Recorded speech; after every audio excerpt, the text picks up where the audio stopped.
Hey everybody, this podcast is brought to all of our wonderful anime addicts out there.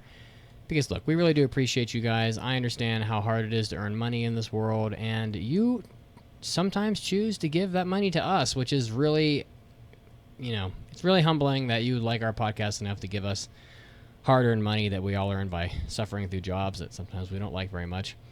But, it does help keep this podcast running, so if you do find it in your heart, you can head over to aapodcast.com/join, and I'll take at least 10% of the proceeds and buy my hair back so I'm not so bald. And with that note, it's time to start the podcast. Get ready! You're about to listen to the Anime Addicts Anonymous Podcast. Make your anime addiction worse at AAApodcast.com. And now, here are your anime addicts.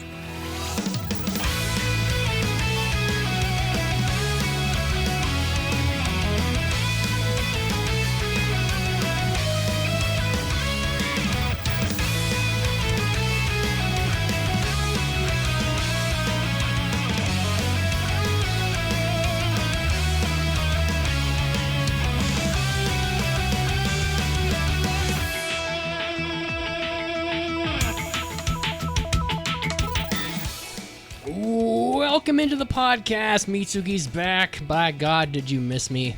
I missed you. No. Caroline tried to off me while I was gone, so that was fantastic. We did. We tried to leave him in a tomb.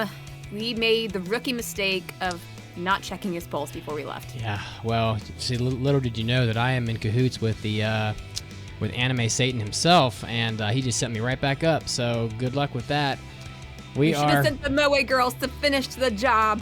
He does need Moe girls down there, so guys, thank you for being here. Thank you for tuning in. Thanks for making us a part of your day. We love you very much, and we are here to make your anime addiction worse, as we always have.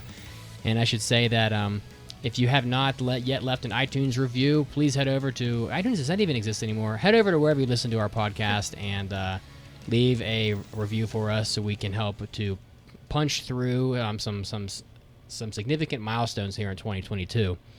We're trying to do that. So welcome into the 609th episode with my co-host Caroline, who already talked some shit. How are you, Caroline? Sorry. I got a little excited, I think. I'm doing pretty good.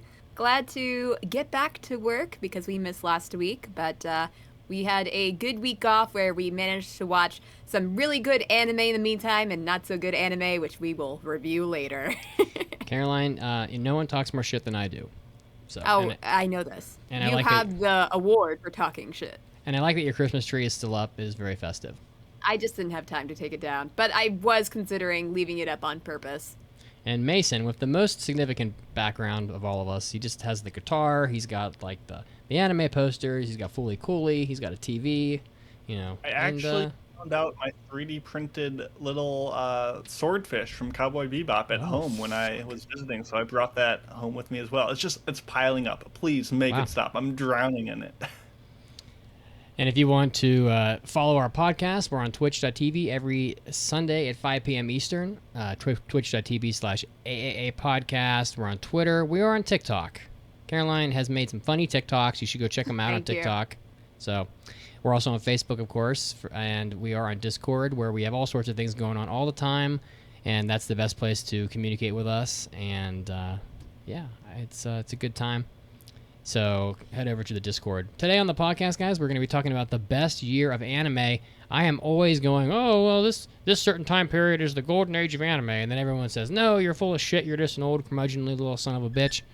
And we're going to find out if I'm right or not when we hear from myself and also Caroline and Mason and also you, because we did let people on the Discord weigh in about what they thought the best year of anime was. So we're going to get to the bottom of this once and for all.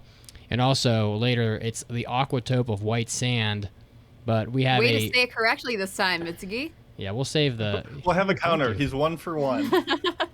Take a shot every single time he says Aquatrope. I could say the anime trope of White Sand.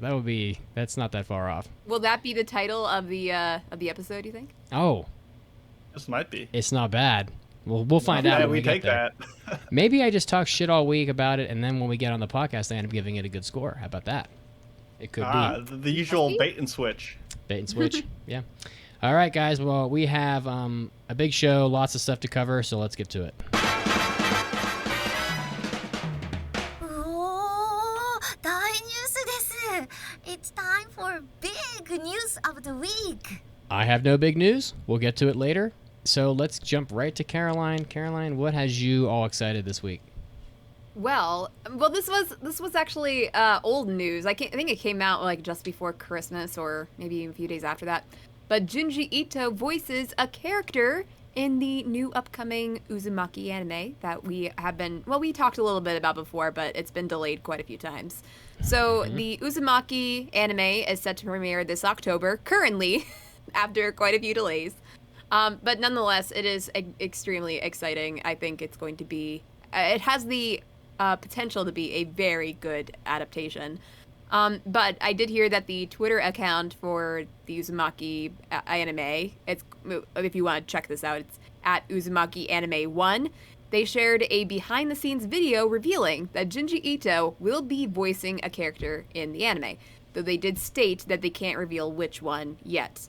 It's a pretty interesting behind-the-scenes clip. It's also funny because suddenly they did some close-ups of a rolled-up cord that was hanging on the wall in the background, alluding to the whole spiral fear in Uzumaki. It's I would recommend you check it out.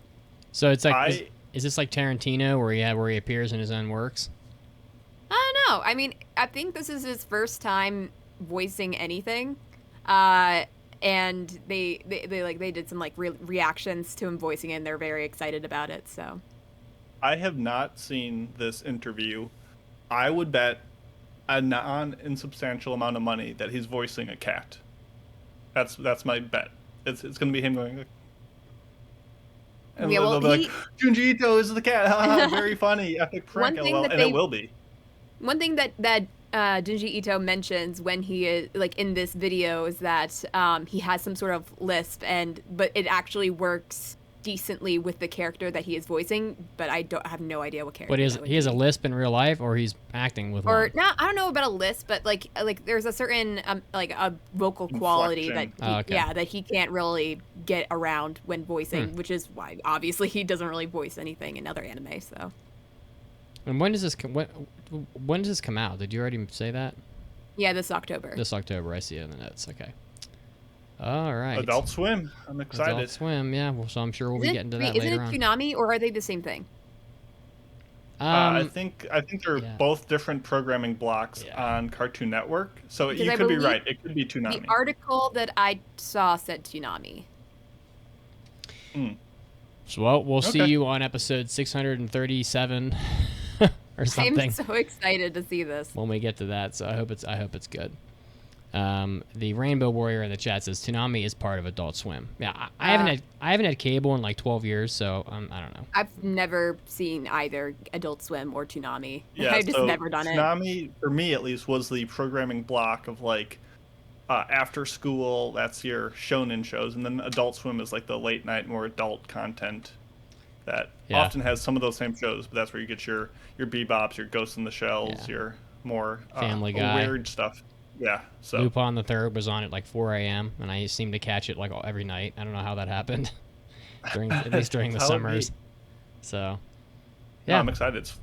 I'm excited for this next one. I hadn't seen this, and it's very exciting if it means we're going to get more anime. Mason, what do you have next? What do you have for us? Yeah, you actually brought it up just briefly in the Hobby Addicts, the show, but the Space Brothers manga is reported to begin its final arc this year.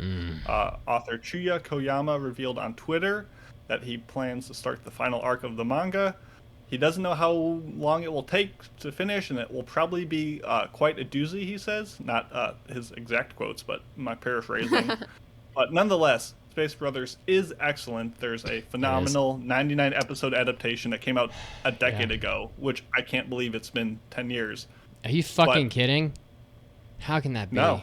Oh, my God. Yeah, 2012 is when it came out. I'm going to be an old man before I know it. This is so bad. You are one. I'm not old. I can still shoulder press 120 pounds. I'm not that old, but... Okay, you can be old and strong at the same time. 120 pounds in each hand, or Fuck no. What do I look like? Oh, okay, you're old then. not even Oh, shit. 45 on each side of the bar. Come on, my dude. No, 125 pounds total on the barbell. Yeah, lifting it over your head like a military press. Exactly. Yeah. Are you including the weight of the bar? Yes. Yeah, that's not even 45s on each side. Nope, it's not, but it's a shoulder press. Yeah, so you gotta go bump those numbers up, my dude. You gotta get those shoulder gains. I have it up to 200 before next week. I would be stunned, but yes. Yeah, me too. But my arms will break in half probably. All right. So I mean, do you think this is going to mean that are we going to get more of the anime? I'm hoping so. I think it's too good of a series to hold up. I think it's still very popular over there, and right now, I think the 99 episodes that came out cover up through volume 19 of the manga, and they're like in the 40s, so there's definitely enough manga to make another 99 episodes. And if they did that, my head would explode in joy. So please do it. Do you keep up with the manga? I have read into like the low 30s, so I know where it goes, and I'm not going to say updates on where characters are, but it's still a good story and a good show. And it's, if you like space and exploration and very heartfelt journeys of redemption and brotherly love and all that good stuff, Space Brothers, please watch, is worth. Yeah, I was just worried because like sometimes when shows get really long like that, they tend to, meander and not be as good as they were, maybe when they first started. So, but I'll take your word for it. Space Brothers is still good. Man, the anime is really fucking good. Especially the beginning, like first 25 or 40 episodes or whatever is like phenomenal. So, definitely looking forward to that. All right. Well, that's very exciting, and we'll probably get more of that in like 100 years. Speaking of getting more of something decades later. Oh, yeah.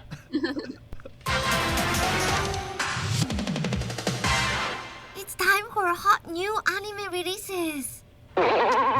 This shit is crazy. I'm going to let you take it, Mason, but I never thought this was going to happen. Yeah, the famed manga and anime Urusei Yatsura, like the pinnacle of, 80s, 70s, future funk YouTube playlists, is coming back with an anime this year in 2020, celebrating the 100th anniversary of Rumiko Takahashi's Urusei Yatsura. It's coming back with a new anime. This is obviously a huge icon in the anime world. Like, even if you've never seen an episode of this, you have seen Lum being, as you right here, like just a symbol of the times, a sex symbol of for sure empowerment, and just, if you don't know what I'm talking about, she is the creature, I'll say, with the like tiger striped bikini, little horns, green hair. She's a cutie. Yeah. Yeah. She you know really what I'm talking about, even if you don't know what I'm talking about. She really was like the first otaku dream girl, I think. As it was put in an article I read. So it's like they're 100% right. I mean, this anime is from 1978, or the manga is from 1978. It's like fucking crazy. So. Do you have any expectations? Have you watched the original? I haven't seen any of this, honestly. I mean, it's interesting. I mean, I don't know. I don't know much about it. It's going to be a lot like, Kima Gure Orange Road or whatever it was that I watched. I'm like jumping in. It's like I've seen these characters all over the internet, but I've never seen it in like, in the flesh. So I'm sure that like an adaptation or whatever this is, because I guess they're going to take selections from this, and it's not going to be like I don't think it's going to be a sequel. They're just going to like readapt it, I think, because it's got a ton remake action. Yeah, it's going to be on Noitamina. So, but I don't know. It's going to be like that for me. Like you've seen the characters from Kimagure Orange Road. I've never seen the anime, so now I want to get to experience this. But I feel like I should probably watch some of the original if I'm going to watch the remake.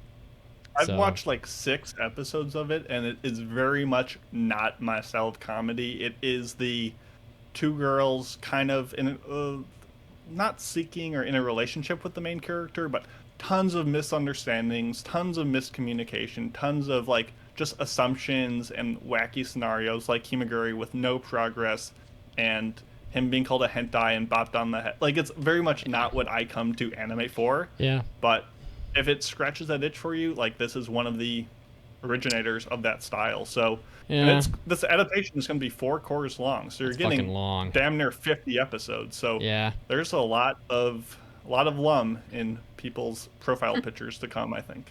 I'm excited to see it. You know, I'm not really one for the Love Hina style, like, you know, oh, you're a pervert, so I'm gonna like punch you, like that style of humor, like you said. But I mean, it is done by the JoJo guy, by David Productions, is gonna do this. Mm-hmm.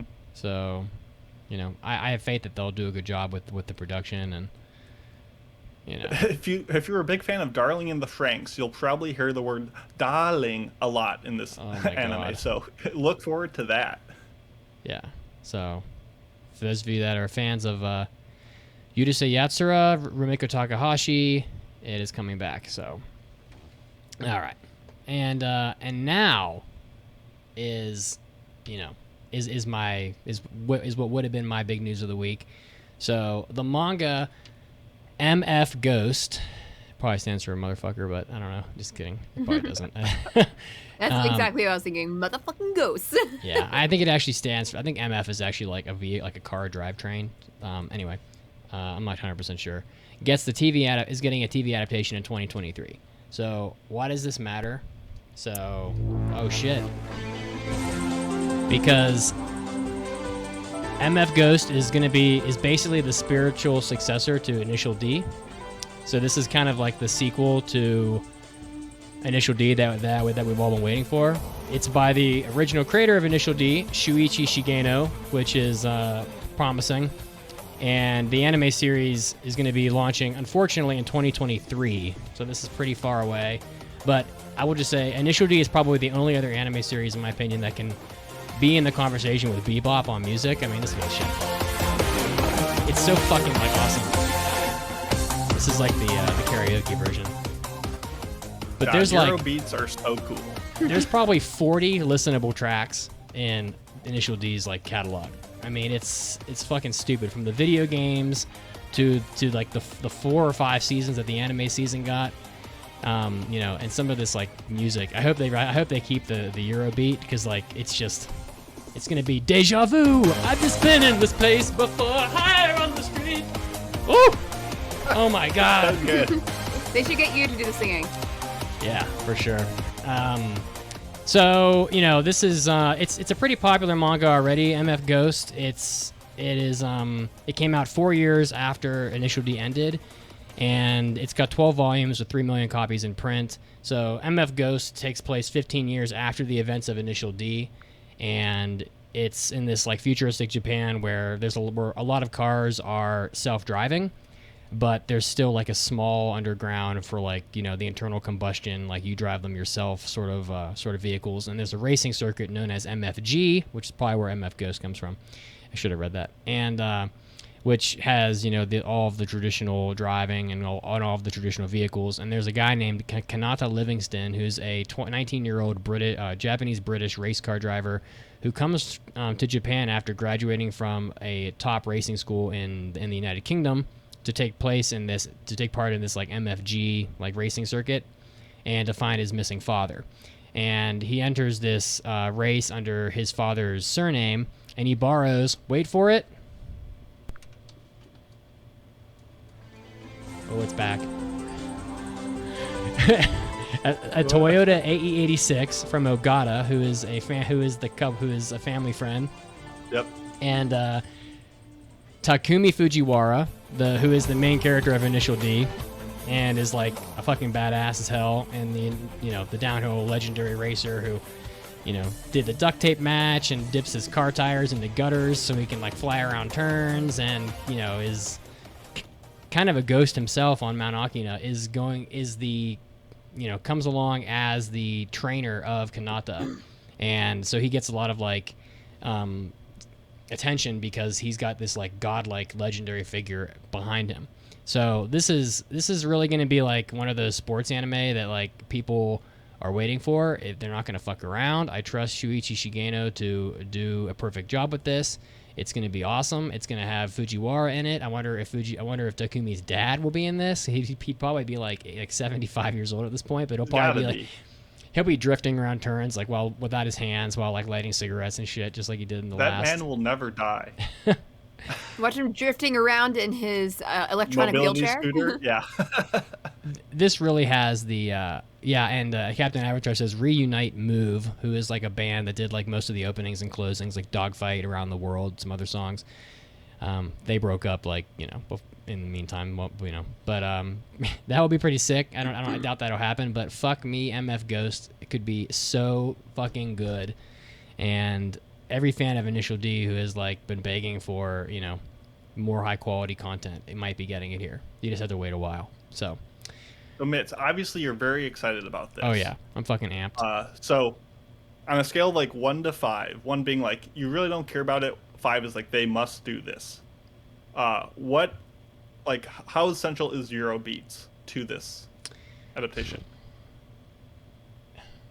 Probably a 4. Like, I think that I really think they should do it. I mean, I think that it's. How about the CG cars? The CG like, cars. Do you want it animated, or will the CG? Is that like part of the Initial D experience for you? Because really I would say is. they have to be CG. They have to be. Initial D's first season was super janky. Like the cars looked like absolute ass, and then it got like really good as like by the fourth part of Initial D, it looked really good by the fourth part of Initial D. So I don't know, the CG cars, as long as I don't even fucking care. As long as it has the swagger that Initial D had, like nothing is gonna beat the downhill race where you duct tape your hand to the steering wheel and like you go off into the darkness, like race some other dude, and you're like pretty sure someone's gonna die. Like this fucking epic level Initial D shit, where you're like trying to copy Takumi's like gutter move and you fucking wreck your car and it does like a barrel roll in midair and crashes on the mountain. Like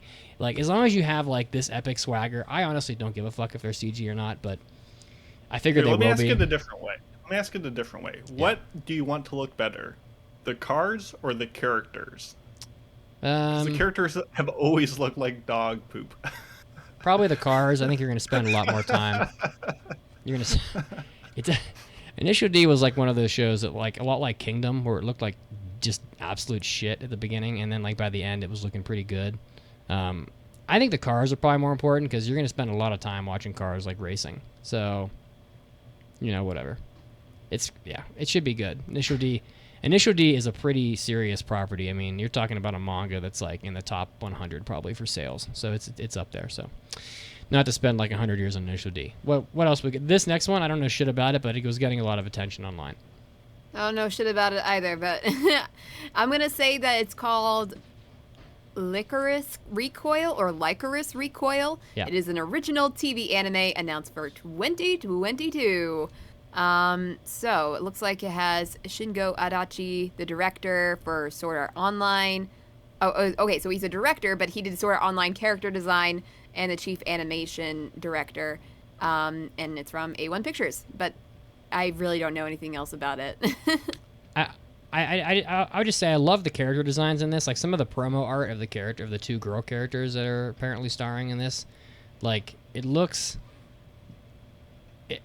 really sharply done. Like I don't know, maybe that's just the promo work, but personally, my opinion is that it looks. Synopsis. I couldn't find shit about this anime, honestly.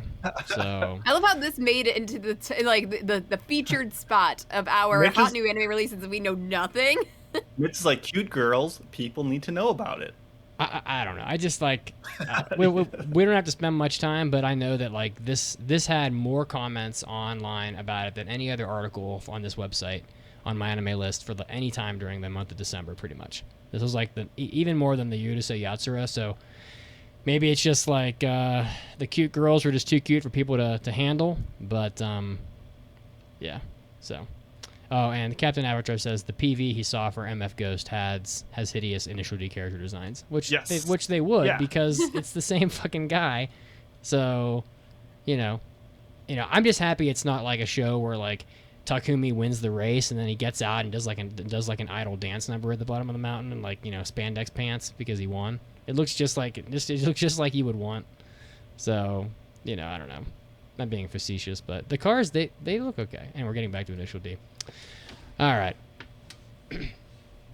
That's about it, guys. Oh, there's a ton more in the news break. I just couldn't fit everything in here. There's a lot. There's other like high profile shows. So. Nice. All right. Nice. Let's move on to our big news of yeah. main topic. I'm just kidding. It's the main topic. The best year of anime, which Oh my god. was originally going to be a different topic, but just this is the power of the Discord. Mitch just bopped in one day and he's like, I think this is the best year of anime, and just started ripping into like, oh, this year's the best, and other people were like, I think this year is great, and it was a great exchange. I'm like, no, what? Let's make this the topic so I can get on without having to type all my words in the Discord because I'm lazy.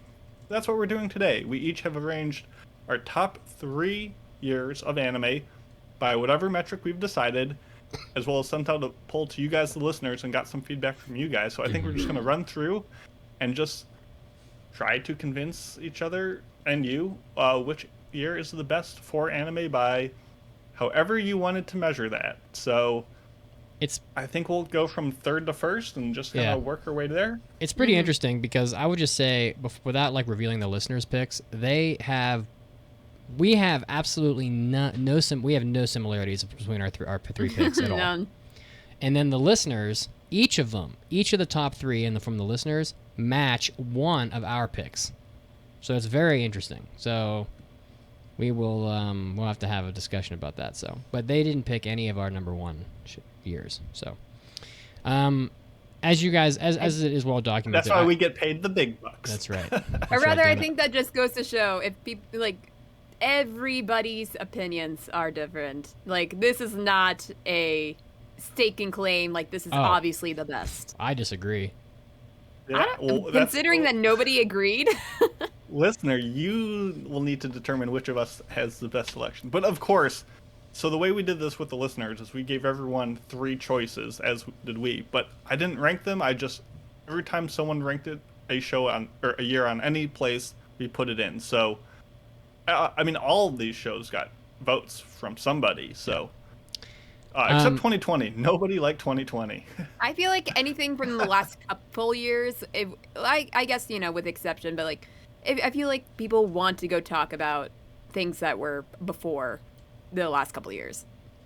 All right, so we got votes for 2021. We got votes for 2019. No one liked 2020, so that's confirmed. 2020 worst year ever. It's pretty well documented that I think that 1995 through like 2002 is probably the best period of time for anime, but we'll see if that holds up by the end of the topic. So my third place pick was 1995. I have like images here that I probably should share, but it's tough to do. It's kind of chaotic, but there's a lot of good shit in 1995, and you got to remember that like in 1995 there were not remotely as many anime as there are today. So there in the whole year of 1995 there were only 34 anime created. And that includes that includes movies and like specials and shit. So, to have a lot of good shows in a year where more anime was made more anime gets made in one season than gets made in a whole year back in 1995. Just to give you, because it's like 160 anime a year now. Yeah. Here's what you got in 1995. You got Ghost in the Shell, the movie. You've got, and then we can argue about whether these are big titles or not. I'm only going to mention the big ones. Fushigi Yugi, Gundam Wing, the Memories trilogy, probably the biggest one for sure, Evangelion, Slayers, Tenchi Universe, and Whisper of the Heart. All of those came out. And then I'd say the runner-ups, and these are kind of the ones that are sort of like minor shows, include Bakuretsu Hunters, Gunsmith Cats, and Golden Boy. Those were all in 1995. So, but I mean, that's 9. I highlighted 9 shows as being quote unquote like big titles, and that's out of a year of only 34 shows. So that's 28. That's 24% of all of the anime in that year were fucking awesome. So I want to ask you 2 questions, Mitch. Yeah. I'm going to ask you the same 2 questions, Caroline. Yeah. When did you start watching anime? And then did you rank this based on like these years had some of my favorite shows, or the shows that came out this year for anime were a big deal, and like from more, not from a personal standpoint, but from a what did this year provide for anime? How did you? So did you like all of these shows? Well, I'll get to Caroline when we get her first picks. Oh, okay. Well, for me, I started I watching. want to know like if you're going back in time and you're watching more like nostalgic shows or more like retro shows that weren't around when you were like, how influential was 1995 for you, the anime fan? I mean, not very. I mean, I think that I really started watching anime a lot when I was probably in about around 1995, 1997 time frame, but I wasn't watching like stuff that came out at that point because the anime wasn't really available then. You know, like in 1995, you know, you had Toonami on Cartoon Network, you know, at some point around then, but like, you know, people were watching Dragon Ball, they were watching Sailor Moon. And then, you know, you could go to like Blockbuster maybe and grab a few things, or you could go to like Sam Goody and pay a ridiculous price for a DVD that might not be good. So, but, you know, I'm some of these I haven't even seen. I just know they're big titles. Like, I know Fushigi Yugi is a big title. I haven't seen it. Gotcha. So you're giving that your credit for having an important show, even if that show isn't one of your favorites. That's right. There's going to be other shows where I'm like, for example, like, you know, there are going to be other years where there's multiple anime. I've never seen them. I just know that other people would be flipping a shit if another season came out. Gotcha. And that's where I'm trying to get at. Is this like a 1995 best year for MITs or a 1995 best year for anime? And I'm just trying to get the metrics so we can conclude how we're going about it. So thank you. But for me, I think probably the biggest three titles in 1995 were Evangelion, which might be the biggest title, I don't know, ever. I'm not really sure. Ghost in the Shell, the movie, is pretty big, and then Gundam Wing was pretty big. So, you know, as probably one of the more loved Gundam seasons. I'm not really a Gundam aficionado, but you hear about Gundam Wing an awful lot compared to the others.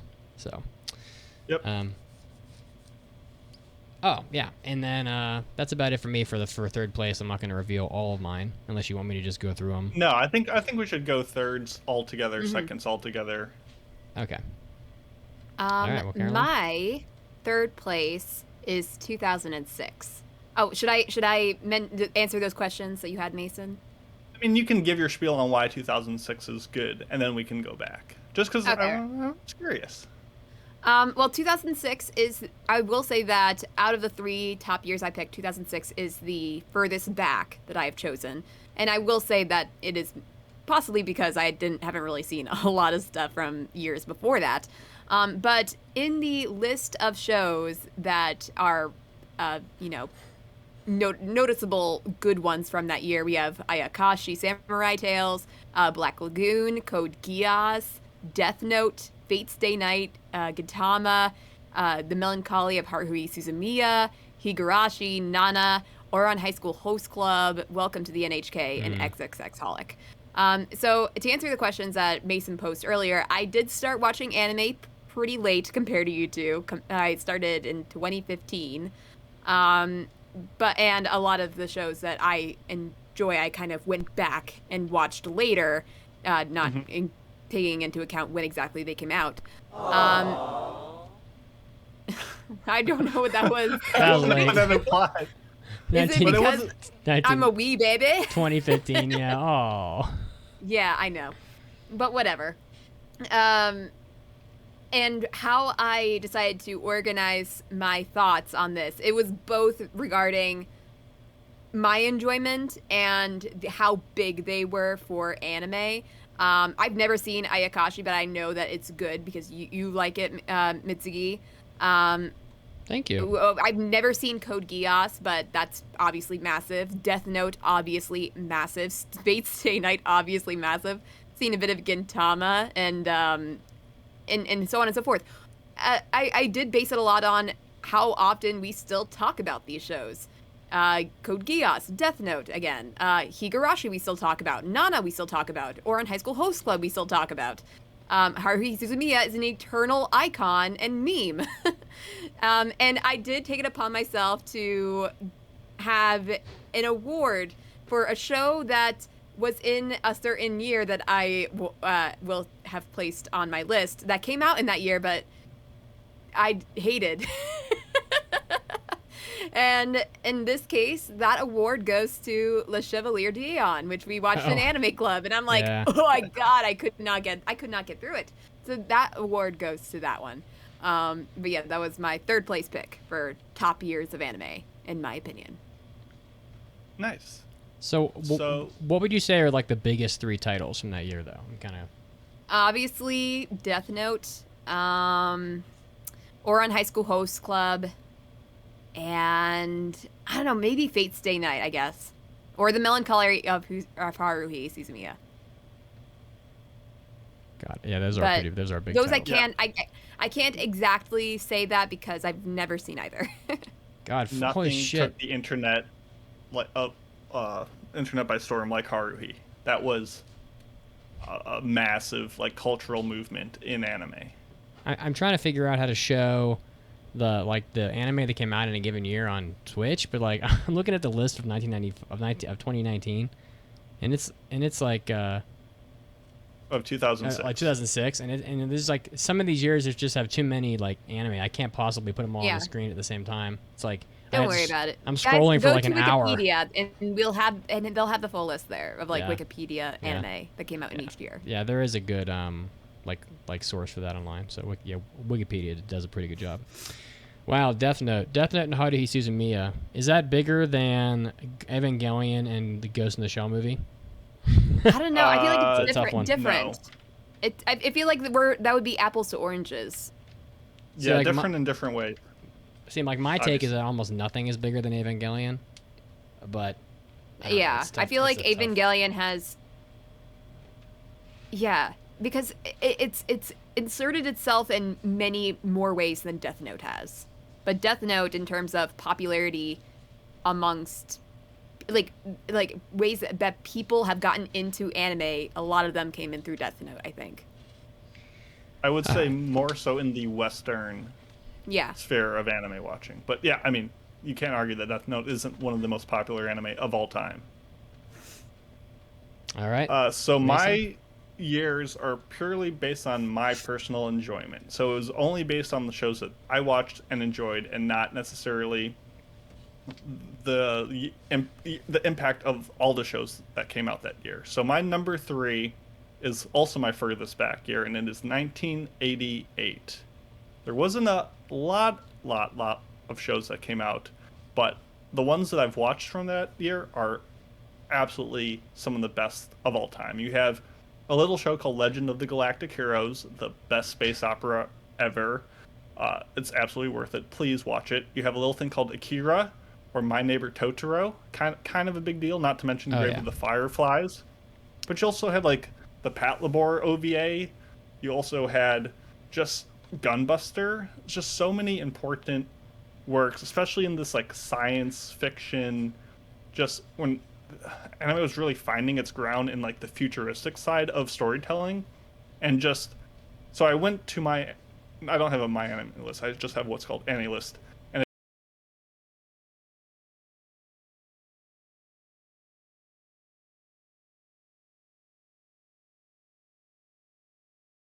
Essentially, I've only seen 12 shows from that year, but for so many of them to be bangers like that is just a testament to how great and consistent the quality was. Not to mention more weird shows like Appleseed, Dominion Tank Police, or Dragon's Heaven. So there's a ton of good personality and retro stuff to be found there, and it should not be slept on. God, I think there's more anime from like 1988 than there is from 1998. Really? Crazy. I mean, I don't know, unless Wikipedia is just wrong, which it certainly could be. So, yeah, I don't know. It certainly seems like it. We're frozen on Twitch, by the way, and you are eternally drinking that bottle of liquid or whatever you're drinking. That's fine. It's just a little internet outage. It'll come back. All right. Well, what did the listeners say about their number 3 anime, or their number 3 year? Well, the listeners, their number 3 selection was 2019, which one of us will get to later. Jeez. But thanks to Kind Karen, who voted for 2019 and gave a good comment, it had Fruits Basket, Ascendance of a Bookworm, and Vinland Saga. So, 2019, it had a bunch of picks. It was no one's like favorite, I believe. Hmm. Actually, no, it was one person's favorite, but it just was in a lot of like third places, and a lot of people showed it some love. I mean, I'm not here to like talk shit, but like, did a lot of stuff actually come out in 2019 that was good? Oh yeah. Like what? Other than the Vinland Saga. Spoiler, I will get into it later. Exactly. I would tell you, but I think Caroline will do it better. Oh, so fuck. Okay. All right. We'll Caroline's get coming that. in hot. All right. All right. So my next pick is 2018 because it is the year that Gurezeni came out, and that's it. That's the only thing that mattered. 2018. So we can move on to Caroline. What? Nah. You have something? What? I'm just fucking around. Although I do love Gurezeni. It's like, yeah, some good shit. Although I'm the only one that likes it. So It's fine. my second place It's was not that bad. 2002. 2002 has a similar number of great anime, in my opinion, that 1995 had. So if you look at the 2002 list, there are 33 anime that came out in 2002, and this list contains such titles. Probably the biggest three on the list here are Naruto, came out in 2002, and also Ghost in the Shell Standalone Complex, the TV series, came out in 2002, and in addition, what do I have as the third biggest? Full Metal Panic came out in 2002. So those are all pretty big titles. But then also Azumanga Daioh came out, Chobits came out, Dot Hack Sign came out, Haibane Renmei, Voices of a Distant Star, and Witch Hunter Robin. Those are all pretty big titles. And then, the other ones I highlighted that, probably could or could not be in that same conversation were Canon, which is the Key Visual Arts anime, Princess Tutu, and Razafon. Those all came out in 2002. So that's a lot of anime from a year when, according to Wikipedia, which could be totally full of shit, not a whole lot of stuff came out. So I'm gonna have to cross-reference this because like this list just seems very small, and I wonder if there's like a lot of stuff missing. But I'm pretty sure. I don't know. I gotta trust them, I guess. That's all I got. So I don't know. I think Naruto is enough to put it on the list by itself, but I was thinking of that similarly with Naruto. Yeah. Then you actually watched it and you're like, no, that wasn't a good year. Yeah, I mean, it's big enough. It was just big. Yeah. With the titles, as he mentioned. Yeah. And to be fair, 2002 Naruto is like the best Naruto. Yeah. It did have the tuning arc. Exams. Yeah. Or was it 2003? I don't know. It's good. It's not a lie. I mean, the original Naruto is probably my favorite stuff, but yeah. So 2002 was pretty big, and I think that really kind of gets towards like the end of that period of time when anime was just like, in my opinion, just pumping out insane amounts of stuff. Like, if you were to look at like a lot of the shows that have appeared on Cartoon Network are from that time period. So they used to show a lot of shit from like, well, I guess maybe that's because Toonami was old back then. It probably was. That doesn't make any sense. All right, so my second pick was 2002. Caroline, moving on. My second pick is 2019, as was mentioned before. Yeah, so defend 2019 for me. So let's take a look at what came out.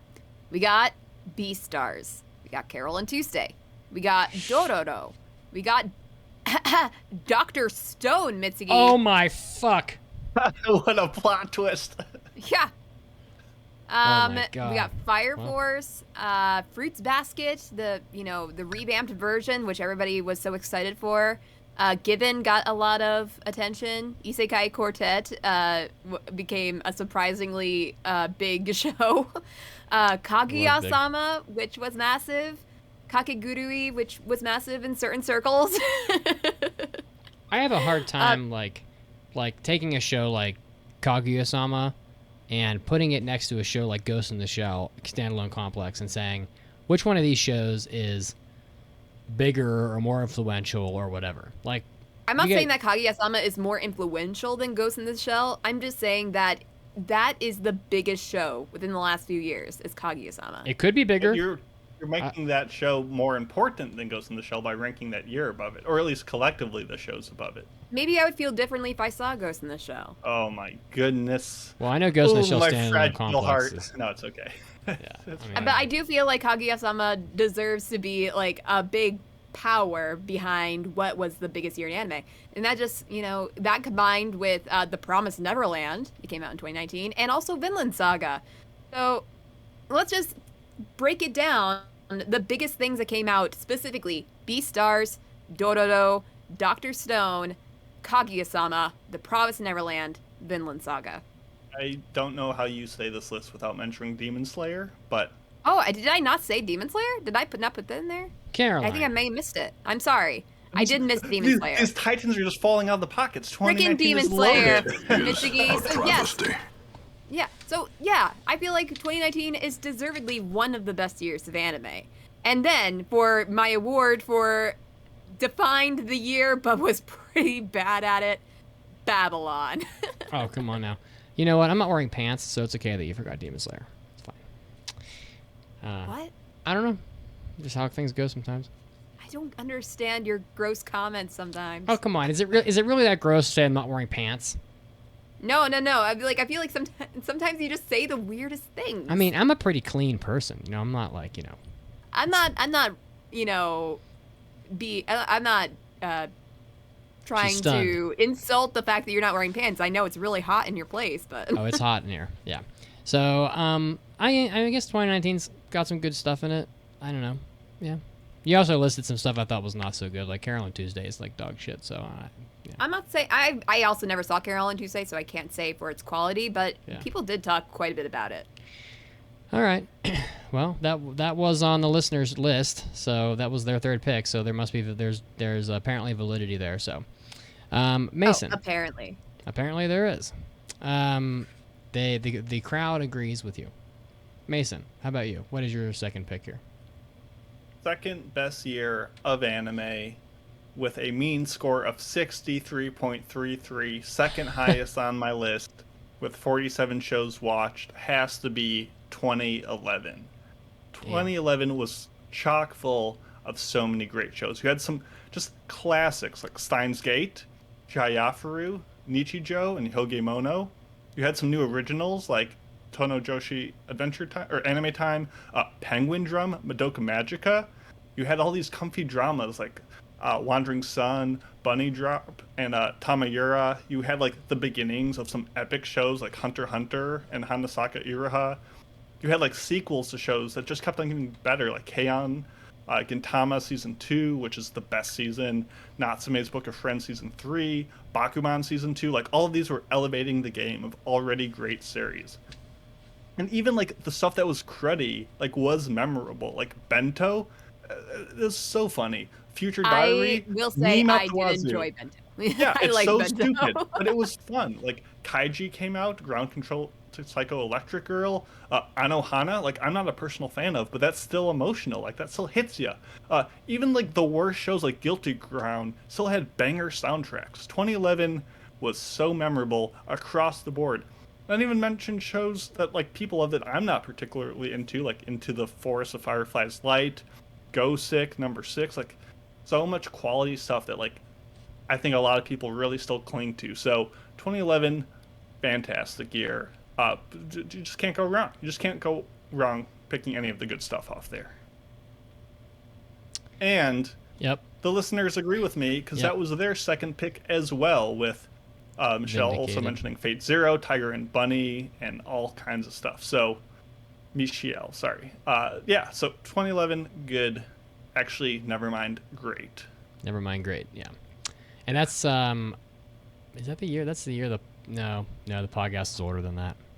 All right, so, good Lord. So, all right, so now we're at number one. So these are the years we all think represent anime as being the best year overall. And I've said it before on the Discord a bunch of times. This is not going to be a shock for people who have been around for a long time, but I think 1998 is the best year for anime.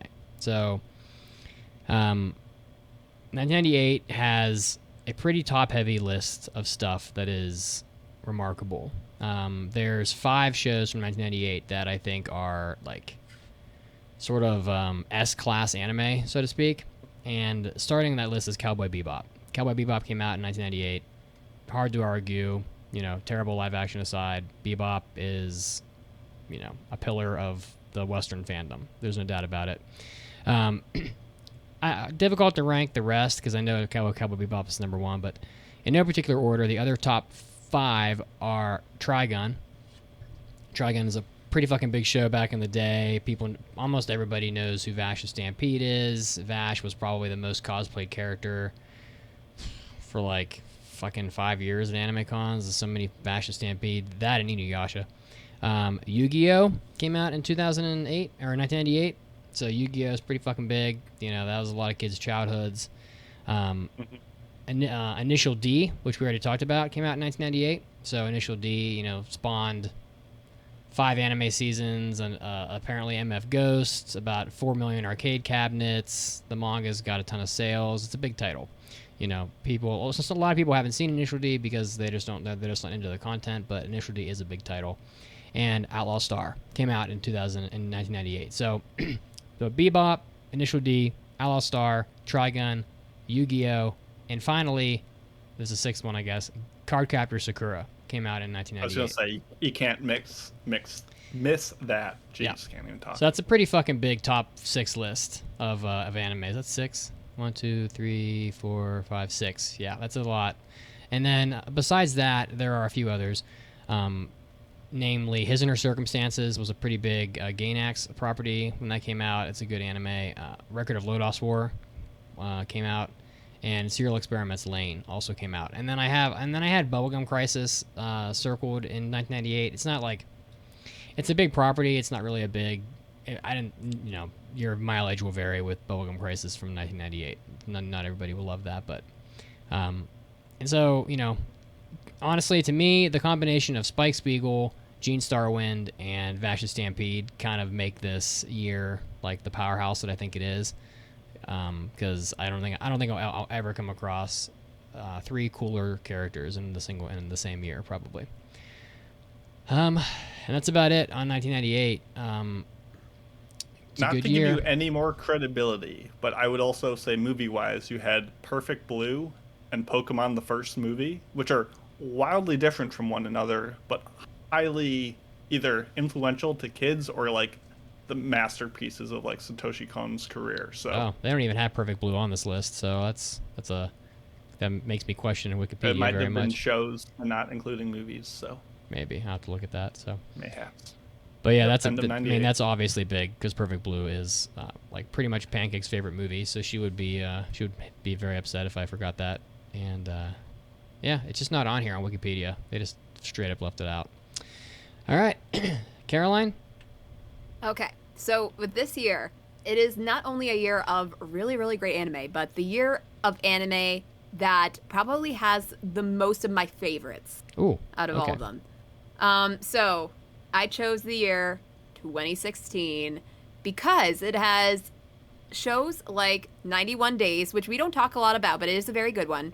Agretsuko, Ajin, Showa Genroku Rakugo Shinju, Psyche K, Erased, Konosuba, Bangatsu no Lion, Mob Psycho 100, My Hero Academia, ReZero, Yuri on Ice, and my favorite movie, Your Name. So I have not seen all of them, but I will say that I have freaking loved a lot of them. So yeah, I love the year 2016. Just a lot of great shows from that year. In terms of not great shows, I will have to give the award to the show that made that year, but not in a good way, was of course Berserk 2016. Oh God. Oh, I thought you were going to say Keijo, and I was like, how dare you? No, Keijo honestly, is a masterpiece. Berserk 2016 was the reason why I made this award, because, I mean, when I was going through the shows, I'm like, well, that is a pretty big show that came out in that year because of how much we make fun of it and how much we hate it. But I can't say it's in the best of that year, so what do I do with this? Well, I give it a place of honor. It's pretty. I mean, Your Name alone probably makes that year relevant. So everything else is just like Not just that. I mean, If I were to Well, break no, it but- down into like the top shows that I loved from that year, it would have to be Showa Genroku Rakugo Shinju, Erased, Sangatsu no Lion, and Mob Psycho 100. And that doesn't even count with ReZero, which is also very good. Yuri on Ice, which I've never seen, but took that year by storm. And My Hero Academia, which we can shit on all the time because it's just one of the biggest shows around right now, regardless of if you like shonen or not. But it is a pretty good show in my opinion. All right. 2016 indeed. Mason. All right, let me tell you why. You're wrong. You're all wrong. You're all wrong. Goofed up. I'll tell you, Cooped up. you directly, Caroline, why you're wrong. Because the shit. best year of He's coming anime for it. was actually 2017. You were close. Oh my god. Explain. Well, just for you, Caroline, you were like, oh, March Comes In Like a Lion comes out. Showa Genroku Rakugo Shinju comes out. Yeah, those are great shows, but you know what? Their sequels were even better. And know when those sequels came out? 2017. Season 2 of Rakugo. Season 2 of March Comes In Like a Lion. That's when they hit their masterpiece. The great shows, you're not wrong, but they got even greater. Kizumonogatari Part 3 came out. The classic end of that movie trilogy. Natsume's Book of Friends #6. It's still slapping, and it's better than ever. The finale of Kubikiri Cycle is coming out that year. Yeah, it started last year in 2016, but it really hit its final twist in the mystery. 2017 just elevated all those shows. But they And wouldn't have gotten there without 2016. Sure, but like, the baby steps. Standing on the shoulders of giants. And speaking of giants, new titans rose in 2017. Land of the Lustrous, Aka 13, Made in Abyss, Girls Last Tour. These new shows came out of nowhere, and they were phenomenal. Chinese animation came out with a bunch of bangers. Da Hufa, Have a Nice Day, or The King's Avatar. They made freaking esports cool. 2017 was slapping all over the place. And all these surprising shows Recreators, made reverse isekai fun again. Tsukigakure, Surezure Children, Welcome to the Ballroom. Just so many different diverse shows for everyone. It was so good. And there's shows that were also good, maybe they weren't as good as before, but they kept up the momentum. You had Ori Monogatari, Eccentric Family Season 2, The Night of Short Walk On Girl, the sequel to the Tommy Galaxy. Of course I'm going to love it. Hozuki's Cool Headedness Season 2. It was still good. Lupin the Third's Goemon's Blood Spray, those remake super violent adult action movies of Lupin, those were so fresh and invigorating. You had Mobile Suit Gundam Thunderbolt Season 2. You had Attack on Titan Season 2, which wasn't the best, sure, but at least it finally came back. Yeah, at least it finally came out. Yeah, we were waiting for freaking ever for that one. Gintama Season 5 came out, and you know what? That was also a great year. And even, once again, the worst shows of that year made hilarious memes. You had Blend S and all the remixes on the opening. You had Aho Girl, which was a fun group watch. You had Pingu in the Goddamn City, which is a masterpiece. And all of it was so entertaining. 2017, best show, best year, everything. 2017, #1 in my heart. It's so good. It's Mason so goes good. so deep. He's like, the Chinese industry blew up. Mint chocolate chip ice cream was the biggest flavor that year. I sun watched was so 100 bright shows that year. I watched a lot from that year. And know what? I paid for it because my overall score of that year was lower. It was only a 58, but it was worth it. It was worth it for the quality. The Chicago Bears went 10-6. It was amazing. We made the playoffs. Chicago Bears probably went 2-17. Oh, You're they didn't man. even play that many games, and you're yeah, but they still lost that amount. Oh, there's football on right now. I didn't even think about it because it's yeah, and guess what? The Bears lost again. Oh, they did. Wow, that's sad. But unfortunately, right, what did the listeners say? Despite me being objectively correct, the listeners decided nay. They actually agreed with Mitsugi's number course they 3 did. pick, and they said that 1995 was the best year of anime. And if you look at all of the comments where someone wrote about it, from Huff Daddy to Jet to Shinzugumitsuke, I butchered that, I'm sorry, to Solid Snake, pretty much all of them said Evangelion was a major reason why. Yeah, they definitely. Yeah, I mean, if you look at the comments, it's just Evangelion. I don't know. I mean, Evangelion is big. Yeah, I don't know. It could be the biggest. I don't know. I'm kind Okay. of glad that Evan's getting the love. I feel like, not that it needs more love, but doesn't. I'm glad the listeners are yeah, it's not a complete shit burger. Demon Oh, yeah. Slayer did not overtake Evangelion. No, It I did mean, not taint it. I mean, we'll have to see. It's like Evangelion's still hanging around. It's been 27 years. It's fucking crazy. So, we'll have to see if 27 years from now we're still talking about Demon Slayer. It could be. Well, at the very least, with Evangelion, it has influenced media across the board since it came out. Demon Slayer does not have the power to do that, I don't think. I'm going to go out on a limb and say Dragon Ball's probably made more money. Well, I don't know. Pokemon probably has. Pokemon's probably made more money than anything else in anime. Well, but Pokemon didn't originate as an anime, did it? It started off as a game. As far as things that originated as an anime or manga, Dragon Ball probably has made more money than anything because it's just got so many successful video games. Eva I would probably say up there too, though. 30 years ago when Eva and all that stuff came out, and Dragon Ball, like, you can still find figures of all that stuff when you go to like Akihabara. I guarantee they're still going to be there 30 years into the future. Like, those are just perennial classics that will never die. Some of the newer stuff, I'm not sure how well it will stand the test of time. But you're always going to find an Asuka figure for the rest of your life for sure. in those shops.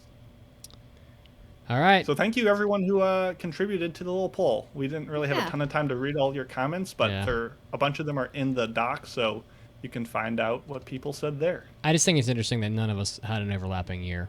So yeah, I think that worked out well. Which means we are completely right where we started with no conclusion whatsoever, but that's fine. All years of anime are fantastic. Except 2020. 2020. No, it's all good. It's all good. Fuck 2020. All right. Let's have our in-show weekly trivia question, which we will give you the correct answer to right after our news break. To test their marine knowledge, what spherical seafood snack do some of the characters in Aquatope eat? And again, we'll reveal the answer after this.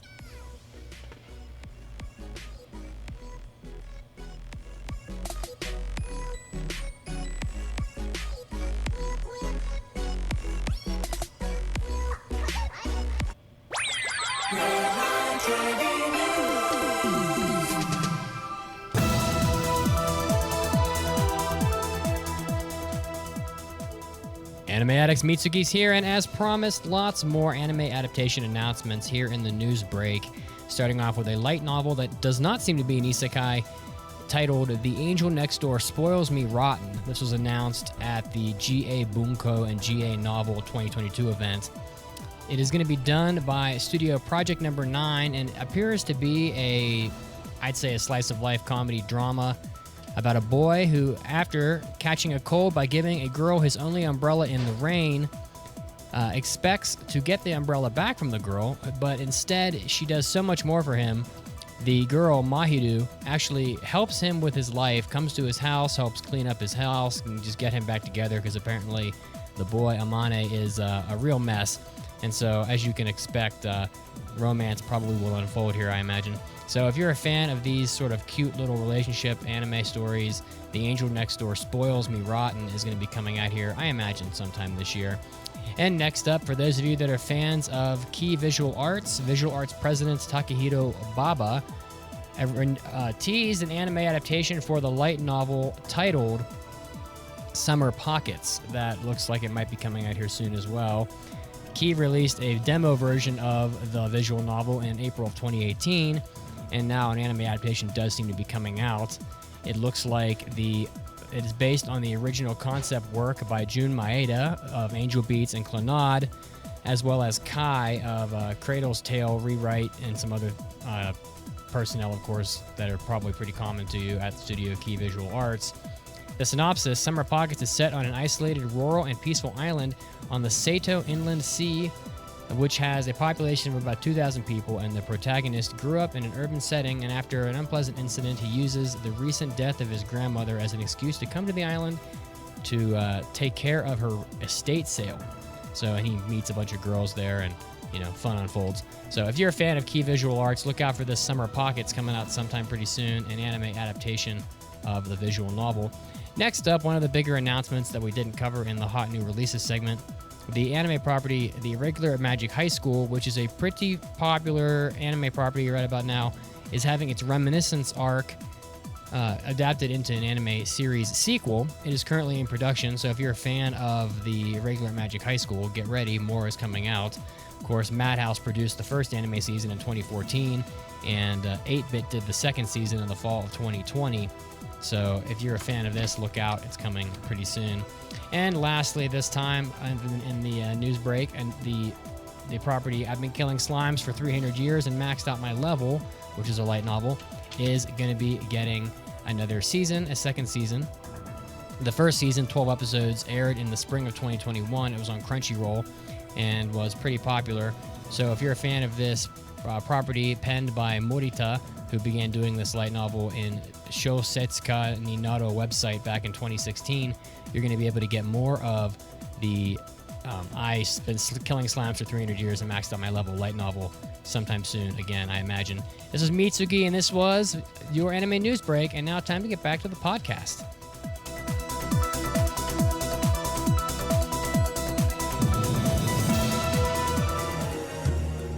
Anime Addicts, as you know, this podcast recently became independently funded, and we are attempting to continue on funding this podcast with the help of so many of our listeners without having to play annoying commercials for underwear and razors and cat food and all kinds of other things that bore you and make your listening experience not quite what it could be.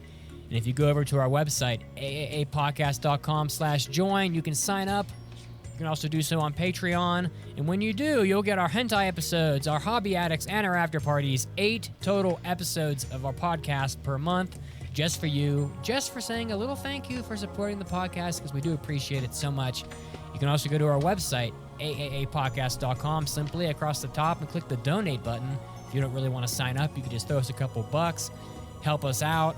And if you don't have any money to throw our way, hey, we still love you. We hope you keep listening. We appreciate all of our listeners, and we love doing this podcast for you so much, as we have for over 11 years now.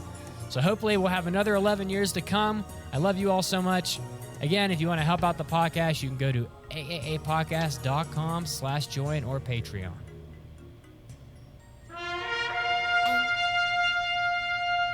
And now, great moments in Anime Addicts Anonymous history. What is your video game Mount Rushmore? I would say Mega Man. Mega Man deserves to be on this list. Nowhere near the Mount Rushmore. Are you serious? I'm 100% serious. Are you kidding? I mean, yes, Mega Man has some great games, but who? Are you kidding me? Dude, Mega you Man are out of your mind, on the man. Mount Rushmore? You're crazy. You're gonna put Master Chief that hasn't contributed anything to gaming, and you're gonna knock out. 100%. And you're gonna knock out Mega Man, which basically solidified Capcom as a game company. And where are they now? One of the biggest video game companies in the world, responsible for Resident Evil, 1,000 arcade machines. When was the last? Oh my God! When was the I last can't good believe Resident it. Evil? I can't believe it. Hasn't Capcom stopped making video games? No, I would argue absolutely 100%, without a doubt, that Sonic the Hedgehog, who basically founded Sega himself, is more important than Master Chief. And he fell off a cliff just like Mega Man. But that doesn't matter. He created an entire company. Without Sega, you wouldn't have the Genesis, the Dreamcast. What the? Who cares about the Dreamcast? Dude, that system was. Dude, Sega Corp is a gigantic company that makes like half of Japan's arcades. BCom says, "Where is Sega now?" Making billions and billions of yen. In the video game industry? Yes. In the video game industry. Dude, you're nuts, What video man. games are they making? They make tons of video. Dude, what video games? You're only what's big? What's a Dude, big Sega video game right now? What's a big game? I need you to calm I'm down just so I asking you can a question. talk. I just want to know. And now, back to the podcast. Poor Kazuo. That clip has not aged well. Mega Man's getting a movie, a Hollywood movie. Where is Sega now? What are they doing? Jim Carrey. They got him. They got him, folks. They won. They won video games. 2 Sonic movies. Right after we're coming out of the news break, I will say that the most recent news right now is that Crunchyroll crashed. And I wonder why. Honestly, 'cause of us. I think it's also like a bunch of anime tracking websites like AniList or My Anime List, because everyone is logging and watching, obviously, the new Attack on Titan. I really want to watch it. Haven't gotten to yet. The Twitch is talking about how if people don't fund us, I will start doing commercials for ball hair trimmers. It's not a threat. It's a promise. I can see that promo went over well. And this isn't. He's not going to do ads for ball trimmers. He's going to do live Demos. ads for ball trimmers. So Yeah. you and the That will Twitch be will taken get down. Yeah. Yeah. All right. By the way, the second Sonic movie looks super good. I'm really fucking excited. It looks awesome. So we'll have to see. To test their marine knowledge, what spherical food snack do some characters in Aquatope? Don't. I did it. Click two. Dab, dab, dab. Air horns. Bing, bing, bing, bing. What do they eat? Takoyaki, people. Come on. And takoyaki isn't. It's not that good. That's a spoiler for you. I will say that I had a much more difficult question in there before, and then Mason showed mercy Yeah, on you. So nobody was going to even try to answer that. yeah, it involved root You can words say and it if you want. Japanese, and It was a no, fun it's fact. okay. It's fine. Whatever. All right. Well, on that note, it's time for the mailbag. It's time for an almighty anime mailbag. Anime. Anime. Anime. Mailbag. All right. If you want to leave a mailbag, it's AAApodcast.com. You can click the mailbag button, leave us a mailbag. You can leave us a Shark Tank, which we have a lot of now. We should probably do a Shark Tank episode. You can leave a topic request, hentai requests, hentai mailbags, just all kinds of shit. So go over there, explore what we have for you, and we'll make it happen for you. Yotari Vegeta has written in, as he always does. This is actually a combined question from like a long time ago. So clear back in Halloween, we're just going to blow through this. Instead of the basic Baka question of what are the best horror anime of all time, I want to know if there are any scares to be had in this season or the previous one. You can tell I didn't read this question correctly. I don't think there is. Anybody have any info there? I answered with a Miruko-chan, which, I mean, I feel like is kind of the obvious answer within the last couple seasons. I mean, I haven't really gone back to it since impression time, but it is, at the very least, it does a decent job with the creepiness of the ghosts. Okay. Yeah, that was my only answer at the time, and like Caroline said, she watched more of it than I did. So I watched 2 episodes. I watched 1 episode. All right. So and there you go. all of a sudden at work, the Yu Yu Hakusho OP popped into my head. Can you recommend any more 80s bangers? Yu Yu Hakusho is not from the 80s. Am I missing something there? Or even another great song off the Yu Yu Hakusho soundtrack. I will give you leeway. You can go as far forward as early, he says 1993 at most. I mean, I would just say, first of all, that Yu Yu Hakusho, let me see here. I got some info Early here. 90s. Yeah, Yu Yu That's Hakusho what came you're out looking up. in 1992 to 1995, which is much older than I thought. And it actually has other great songs like on its OP list. There's a lot of good ending themes. So Sayonara Bye Bye is really fucking good. That's the second ending theme to Hakusho. Homework ga Owaranai is also really good. I would just go listen to like most of the ending themes because most of them are pretty solid. But for the other 80s bangers, Slime Dunk has great music. You should check out those. Night of Summerside from Kimagure Orange Road is fucking amazing. It's super good. And Konya or Hurricane is super low-hanging fruit but from Bubblegum Crisis, but that's in there as well. So, anything else from you guys on the music? I really can't comment on 80s music. Daikon 4, that's a banger. That's from ELO. That's a super cool watch. You can find it on YouTube. The Fist of the North Star opening is just kind of cool. Oh, yeah. But the last 30 seconds with the high pitched like falsetto singing always gets me. I agree. I'm not even trying. It was so good. It's a good one. Pat Labor's like OVA OP is just so damn cheery. It's not really a banger, but it's just a love letter to like Alphonse, and it just puts a smile on your face. And I'm going to cheat and say that the entire Gunbuster franchise has some cool music, because then I'm going to like second-handedly include the Die Buster sequel, even though it came out in 2003. The opening for that, the Groove and Magic, is a bop. So that's pretty good. And obviously you have classic OPs from like Saint Seiya, City Hunter, and Space Adventure Cobra. So there's just so much good styles of music in the 80s that are cool. So yeah, there you go. Those are The my synthesizer ideas. season. Yes. We also have another mailbag. This one comes from Captain Avatar, who writes, AAA Podcast, my mailbag submission is regarding CG animation. I read on ANN that CG animation is more expensive to create than traditional animation. If so, why are we seeing more and more of it? Because, even at its best, it still pales in comparison to quality traditional animation. At its worst, we get animation crimes against humanity, like X-Arm. Your thoughts on the matter would be appreciated.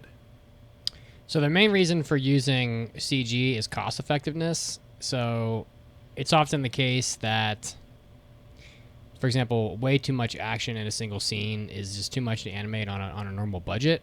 So, animation's a medium where there's a lot of work done for not a lot of pay. We all know this, the animators don't get paid much at all. And CGI is used to produce anime much faster. So instead of hundreds of hours of work used to draw the illustrations and to get them implemented, CGI lets the computer do it. So the use of CG in animation significantly reduces the amount of work needed to produce anime. So you're getting a lot more anime. It's coming out a lot faster. But unfortunately, it also further decreases the wages of actual animators. So they become less and less needed, and the demand drops, and ultimately their pay drops. So, but yeah, unfortunately, the studios are using it because it's cheap. So it's just like anything, like McDonald's puts some automation in at their counters. It's like they don't want to pay the cash register person. So they just put a computer in. It's cheaper. But then why would ANN say that it's more expensive? No, CGI is cheaper. I know, but they say that ANN says. Well, that's not what I found when I was researching it. So ANN's probably wrong. All right. All I want to add is that if you want to see what trivia question you missed out on, if you want to have links to all the OPs I talked about, and you want to see what people commented for the best year in anime, this is why you support us, and you get a link to this awesome doc sheet that we reference, and you get all of that and more. So please support us and send us mailbags and send us love and reviews and shilling over. Okay. I'm going to put a link in there for the article that I found about the usage of CGI. So if anybody is curious about it, you can read on the show notes. So put the link in there. All right, Caroline. Your big moment. All right. It's time to start the show. So, we are reviewing today Aquatope of White Sand. This is from summer 2021. The reason why we've waited this long to review it is because it's a 2-core show, and you can watch it on Verve, meaning you can also watch it on Crunchyroll as well. What is this called again? The Aquatope of White Sand, Mitsugi. Not Aquatrope. Perfectly cut screams. I don't get it. But anyway, so I passed this back on episode 586. And the synopsis is, after leaving her idol career behind, Fuka Miyazawa finds herself on a spontaneous flight to Okinawa instead of returning home to her pity party in Morioka. Bearing a heavy heart and nowhere to go, she aimlessly wanders around the area until she stumbles upon the Gama Gama Aquarium, an aging aquarium on the verge of closing down. So this is by PA Works, directed by Toshiya Shinohara from Black Butler and the Inuyasha movies. And it's an original, so that we were not really knowing where this anime would go, except for 24 episodes. So, my expectations going into it, after watching a few episodes, I thought that, this looks very pretty at the very least. I do like slice of life shows when they are done well. And I was interested in learning more about aquariums and seeing them working at aquariums, maybe picking up on some information about animals that I didn't know otherwise, because I like that kind of stuff. And there was also a spiritual aspect that they were hinting at in the first few episodes that I will say did not really form more than a hint throughout the rest of the 24 episodes. So, yeah, that's what I was going in interested with. And also, I don't really think that Summer had a lot of great stuff coming out. So this is kind of where I can't exactly even remember, to be honest, but I have a feeling that's probably the case. And yeah, it's kind of one of the shows that I was thinking would be good to watch. Let's see. Mitsugi? The 10 Deities, Onisan, My Next Life is a Villainess, The Detective is Already Dead. Those were the other shows that picks. You had failed. Yeah, that makes sense. So yeah, didn't really have a lot of other good options. I'm not saying that I did not enjoy Villainous, but I wanted to do something else. So, Mitsugi, what were your expectations? I say, I mean, nervously. I didn't know anything about this anime at all, so I think I knew it was long. I believe you told me to start early. Oh yeah, I warned you. I Yeah. knew how much you were not going to like this one. Yeah, so I didn't know anything about it. It's PA Works, so I guess PA Works is fine. Like, I don't have a problem with PA Works at all. But other than that, I didn't really have any info. I didn't look it up. I knew it was about an aquarium, so. And Mason? Penguin. I like Penguin. The show had Yeah, a penguin on the cover, so I was intrigued. PA Work shows do indeed tend to look pretty, and based on the character art and just visuals I saw, seemed to be the case. And most importantly, PA Works has made a bunch of really good working shows. These include Hanasaka Iraha, Shirobako, and Sakura Quest. A bunch of youthful girls get into an industry, and we learn a bit of the inner workings and the politics behind those things, and they tend to be really, really engaging and interesting, and I was hoping this would be another feather in that cap, so I was hopeful going into Aquatope. All right, well, spoiler-free recommendations. Unfortunately, I will have to say I can't really recommend this very come highly. on. You picked it. I know, but Sleep in The your thing bed, is, Caroline. I'm not going to recommend it and make it a Sleep in lie. it. Sleep in it, you like it. Here's Fluff the your thing. pillows. If I could possibly recommend it higher if it wasn't 24 episodes of a slice of life. That usually these kind of shows would be better as 12 episodes. Unfortunately, it just isn't enough interest in this show. There isn't enough of that fun aquarium stuff that you want to hear about. It certainly takes place a lot in an aquarium, but it's more about the difficulties faced by Kukuru, our main character, because she wants her aquarium to not close, and unfortunately, the universe says, we're going to make sure it stays closed for good. And it's just she's trying to make it not close, and then there's more stuff in the second core, but her issues just aren't portrayed interesting enough. And I feel like this is a more superficial version of a lot of better slice of lives and working shows. I just didn't feel the emotional situations as I would in a different show that I like. So unfortunately, I feel like your time would be better spent on the shows that Mason mentioned, like the other working shows, or different slice of lives that are more highly regarded. It is pretty. There are certain things that I liked about it, but unfortunately, does not outweigh the fact that I wasn't really having a great time watching it after a whole core was done. Mason? Ooh, yeah, I mean, what can I say? PA Works does not disappoint in the visual department. As for every other element, you might say that this show floundered. This show has no right being 24 episodes. God. And at that length, it's pretty impossible to recommend. And I like slice of life shows. I can soak and turn pruny in the snail's paced waters of the most docile isekai shows, or yashike shows, like Super Cub, Laid Back Cam, Tamayura, Windy Tales. All those I'm fine with. Aquatope is just simply boring to me. The waters are just stagnant. This is watching the show is like finding a water bottle that you forgot about in your backpack for 2 years, and you kind of drink it, and you're like, it's not harmful, but it's just so forgettable. It just leaves you with a slight taste of artificial, plastic. And really, this show, across 8 hours, did what Blink-182 did in one line, which just work sucks, I know. That's the whole point of this show, and it accomplishes nothing else. So I would not recommend Aquatope. It's not good. Mitsugi. That's what I think. That's it? Okay, let's move on. Pretty much it. No, I mean, it's just this show is just boring. I mean, it was honestly a pain.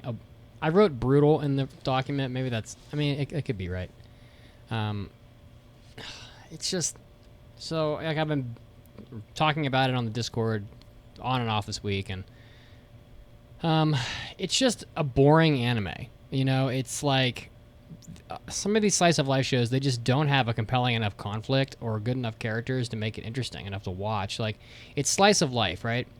And, you know, life is complicated a lot of the times, and there are lots of problems in life. Like, I just had a water pipe explode and destroy my apartment. You know, like, things happen, right? And, you know, there's lots of conflicts to be discussed. And there's lots of interesting people in the world. And when you're going to watch a slice of life, I'm sure you would want to watch a show that actually has an interesting conflict in someone's life or interesting characters to follow. You're not going to, like, you know, I'm going to pick the most boring, mundane depiction of an aquarium ever and then pick, honestly, not that interesting characters to be in it. Like, you just wouldn't do that. And so, like, I was honestly bored with this after about 10 minutes, honestly, and it never got better. My biggest successes watching this anime were on the treadmill. So I did a pretty good amount of cardio this week because I'm, like, on the treadmill. I'm a captive audience. I'm trapped, and I'm watching it, and you know, I flipped through the middle a little bit, so I can't really claim I watched every minute of this anime. But I mean, it was just like I couldn't physically maintain my attention long enough on it to actually watch a full episode in one sitting unless I was on the damn treadmill. It's not really a good sign. I think back to other shows like Shirobako, and I'm like, wow, this show was really good. And I'm like, oh yeah, because the girls in Shirobako were really good, and the manager and the director was funny.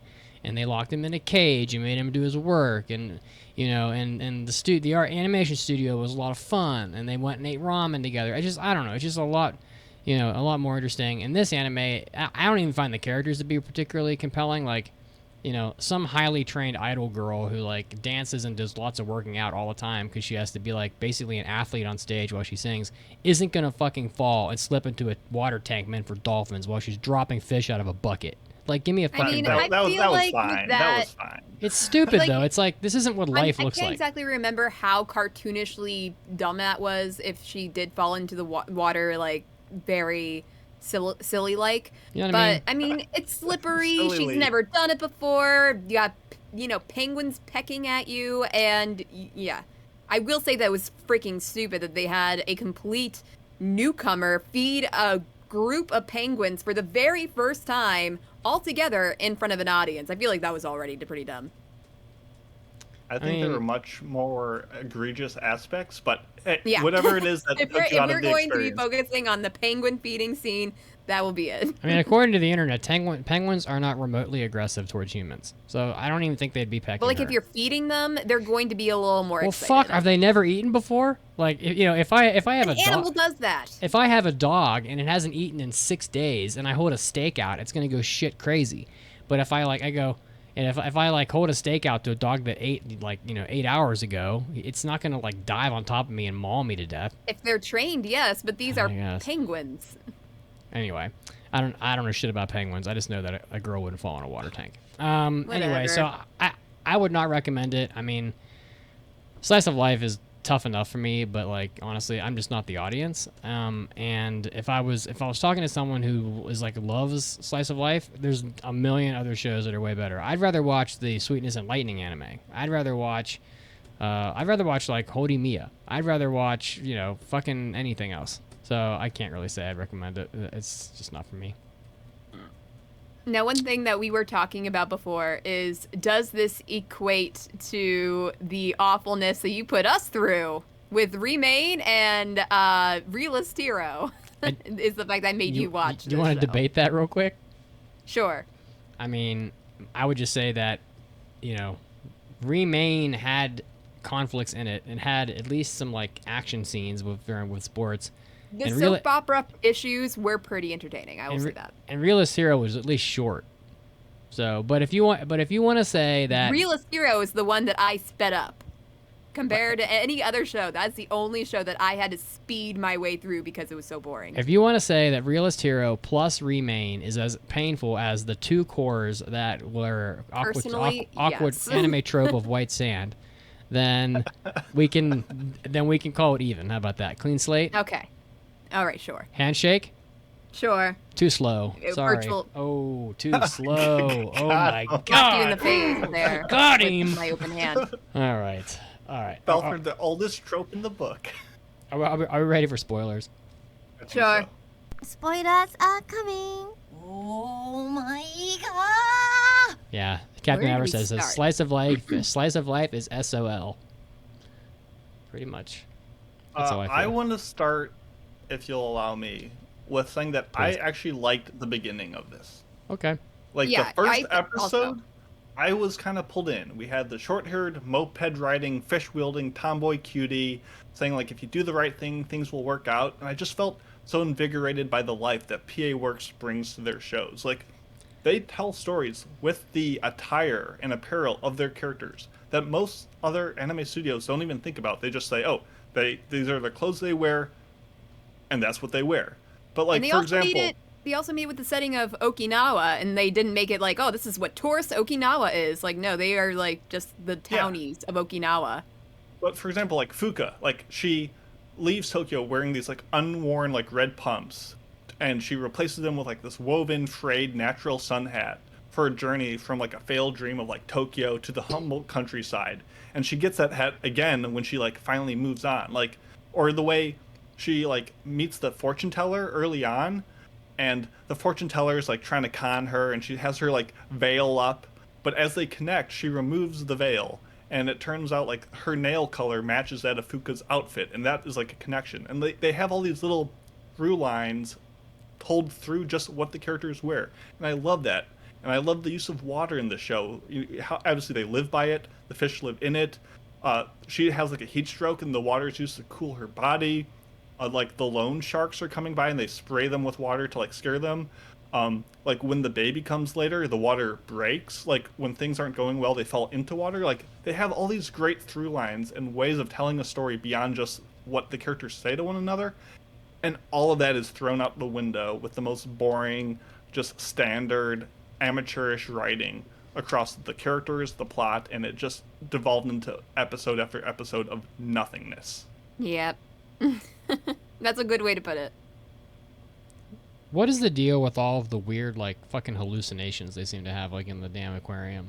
You know, I wish that they would have delved into that a little It happens- more, it because happens that's a what's lot. interest. Yeah, I mean, well, it happens in the first episode, right? And at the in end, the first too. couple at least.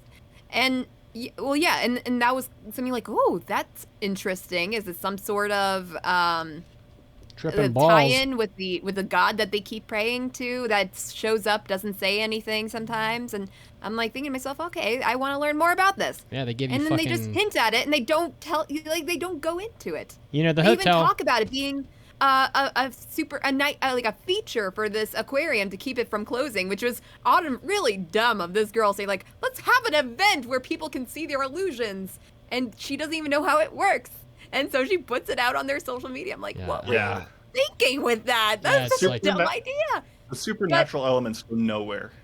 But they focus on it, and they don't go back to Right, it. here she goes. She's popping off. Okay, no, that was it. I don't get out the music because You I know- don't think I have any more fuel left for that one. Sometimes a water pipe breaks in your apartment, and your apartment manager goes, you know what, we're going to put you up in this hotel. What doesn't usually happen is that the hotel goes, here are your 25 free drink tickets, which is what happened. This hotel, That's awesome. This hotel gives every person free drink tickets, and it works for them. People know about the free drink tickets. My coworkers are like, oh, you getting the free drink tickets? I swear, the fucking people at this aquarium, they're handing out like bags of mescaline or some shit at the door. They're like, take these drugs, take these hallucinogenics before you go stand in front of the jellyfish. Like, oh my God. You'll think you're butt naked having like clownfish swimming like in and out of your ass for like hours. But apparently it doesn't work for the aquarium because that shit goes under. I don't Yeah. know. But then there's also like again with the illusion thing. There's this big reveal that Kukuru had a twin sister in the womb, and like I'm not sure why they didn't tell this to her before she turned 18 years old. 19. Like why wouldn't you mention that? Like, oh yeah, you actually originally had a twin. We just never told you for some reason. I'm like, that's weird already. And then she's like having to figure it out through these illusions. And I'm like, why is this here? Why is this important? Because they don't make it important at all. You need that contrived melodrama just Yeah, to exactly. make things It's happen just with contrived melodrama. And it feels more contrived, not that it happened, but there is no character development. Just all the relationships are stagnant and stiff. Like Yeah. there's like the big you could say the evil character is the other person who like first like interns at their place and then like is in charge of the penguins, Chiyu, who like has a kid. And so Fuka's like, oh, I want to understand what's going on in your life. And Chiyu's like, I have a kid. Fuka's like, I understand. Wow. And that's it. And she just gets up and leaves. Like, the big developments of this is Fuka pushes a penguin into water, and they host the wedding. Like, none of that felt earned or driven. They weren't marching towards these steps. They didn't evolve in any way. It just it was not working for me. And I get the show is supposed to be about, like, you know, Fuka and Kukuru are kind of, like, going through life, but they're having trouble, but they're being inspired by the skill and effort they see in, like, Udon-chan or their friends, or maybe eventually the animals start inspiring them. But, like, it is such on a ham-fisted and surface level that nothing connects, and they just do the same lessons over and over. They really pound the same lessons over and over again. And it's like, you really cannot focus on anything else other than the fact that Kukuru hates marketing. Like, that's it. That is the second half in a nutshell, that she hates marketing. I forgot we'll get into the characters later. But it's like, what are you drinking every over there, single time Mitch? she gets down in the dumps, and you think like, oh, this is gonna pull her out.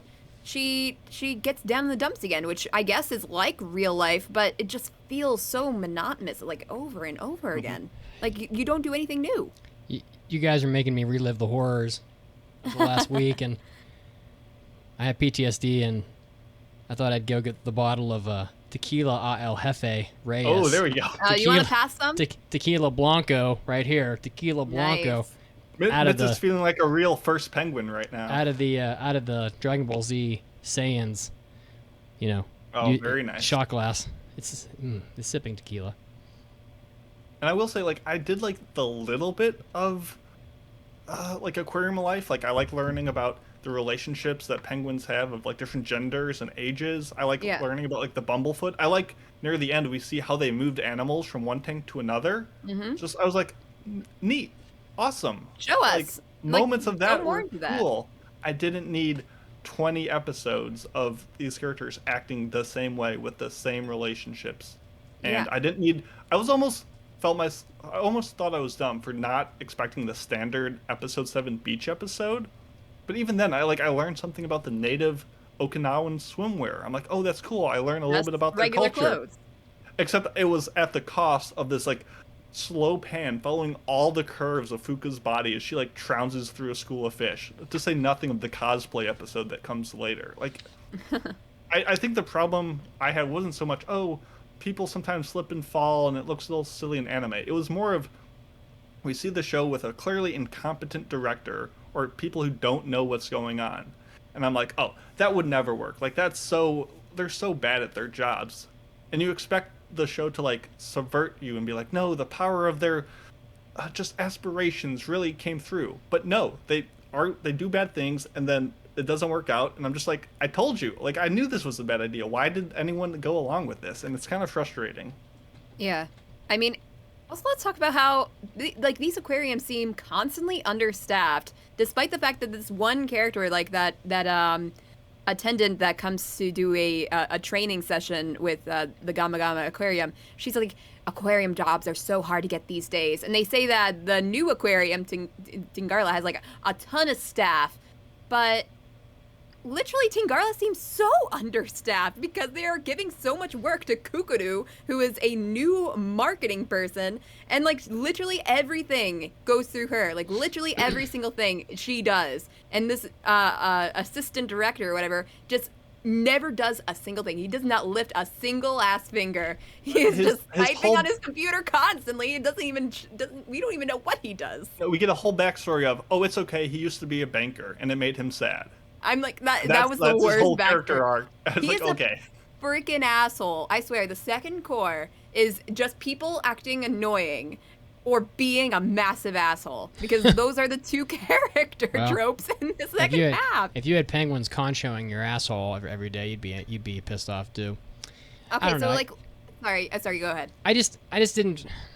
It's just like I said before. Like honestly, I just feel like this show had too many tropes in it, and the characters just aren't interesting enough. Like, it's slice of life. They have to be the cornerstone of the series. You know, that's because the show doesn't have like a supernatural gimmick to it. Like we had an argument, we had a discussion, I guess I should say, about other slice of life shows that have supernatural elements, like Magus Bride. I was like, well, Magus Bride doesn't feel like slice of life; it's got too much fantasy shit in it. But we inevitably came to no conclusion on that. This show has no such fantasy element. It's just about the aquarium. So you got to either make the aquarium really interesting, or you got to have really stellar characters. But honestly, I just felt like the show fell back on too many tropes. Like the characters are too tropey, and other tropes like, oh, the aquarium's going to get shut down, just smacks of like, oh, my school club doesn't have enough members, and it's just not interesting enough. I mean, and it's just too fucking long. If this was 12 episodes and it was a little more about, I don't know, more about working like, in an aquarium. Yeah, it'd be more the interesting. Like the things that you have to do with that, then that would have been probably a lot better. I don't know shit about an aquarium. I don't know shit about I don't know shit about making anime, but like Shirobako helped with that. Like Golden Boy helped with that. Animation Runner Kudomi or whatever the fuck helps with that. But when you watch Shirobako and you're seeing like, albeit I'm sure they're not going to lock the director in like a cage until he finishes his screen, the fuck is the word? Screenplay or whatever. That's probably not going to happen. But it was funny. But I felt like I was interested in making the anime, in the making of anime, and I learned about it. I just don't feel like I learned a whole lot, and there's an awful lot of shit I don't know about animals, and I like it. Kukuru I like aquariums. Gives spiels on different animals, but they don't do it in a way that's interesting. She just talks. I can stand in front of a jellyfish tank for like 25 minutes because jellyfish are really fucking cool. But I just didn't feel any of that same like passion for, life. Like I just spent a bunch of money to go like snorkeling in Cozumel with like sea scooters and shit because I was fucking thrilled to see like a starfish on the fucking ocean floor. I was like, this is awesome. But I just didn't feel that same exuberance from the anime. I didn't have any of that. Mm-hmm. And I'm not really sure exactly why. It just didn't smack right for me, and it's a shame because it's pretty long. So I really feel like you got to really enjoy whatever they're doing to stay with it with a good attitude for the whole long haul. I think that the characters were easily the weakest part of this show. Yeah. I think Kukuru felt more like 7 than 17. She just kept on complaining. She like, is the queen. Sorry, go ahead. Sorry that your childhood aquarium is closing and you want it to stay open, but guess what? It's gonna be closed. So don't get sad and throw a tantrum, lock all the doors to your aquarium for some reason, keep everyone out, which seems very counterintuitive, and throw a tantrum, and then, come to the realization that it's gonna close and, okay, have your emotional bow tied and we move past it, great. But no, then she throws another upsetting thing when she realized that she isn't going to be an attendant at the new aquarium. Then she gets upset when the aquarium's going to be torn down. And she, for some reason, did not know it was going to be torn down and wasn't there to say her final goodbye. So she gets upset about that.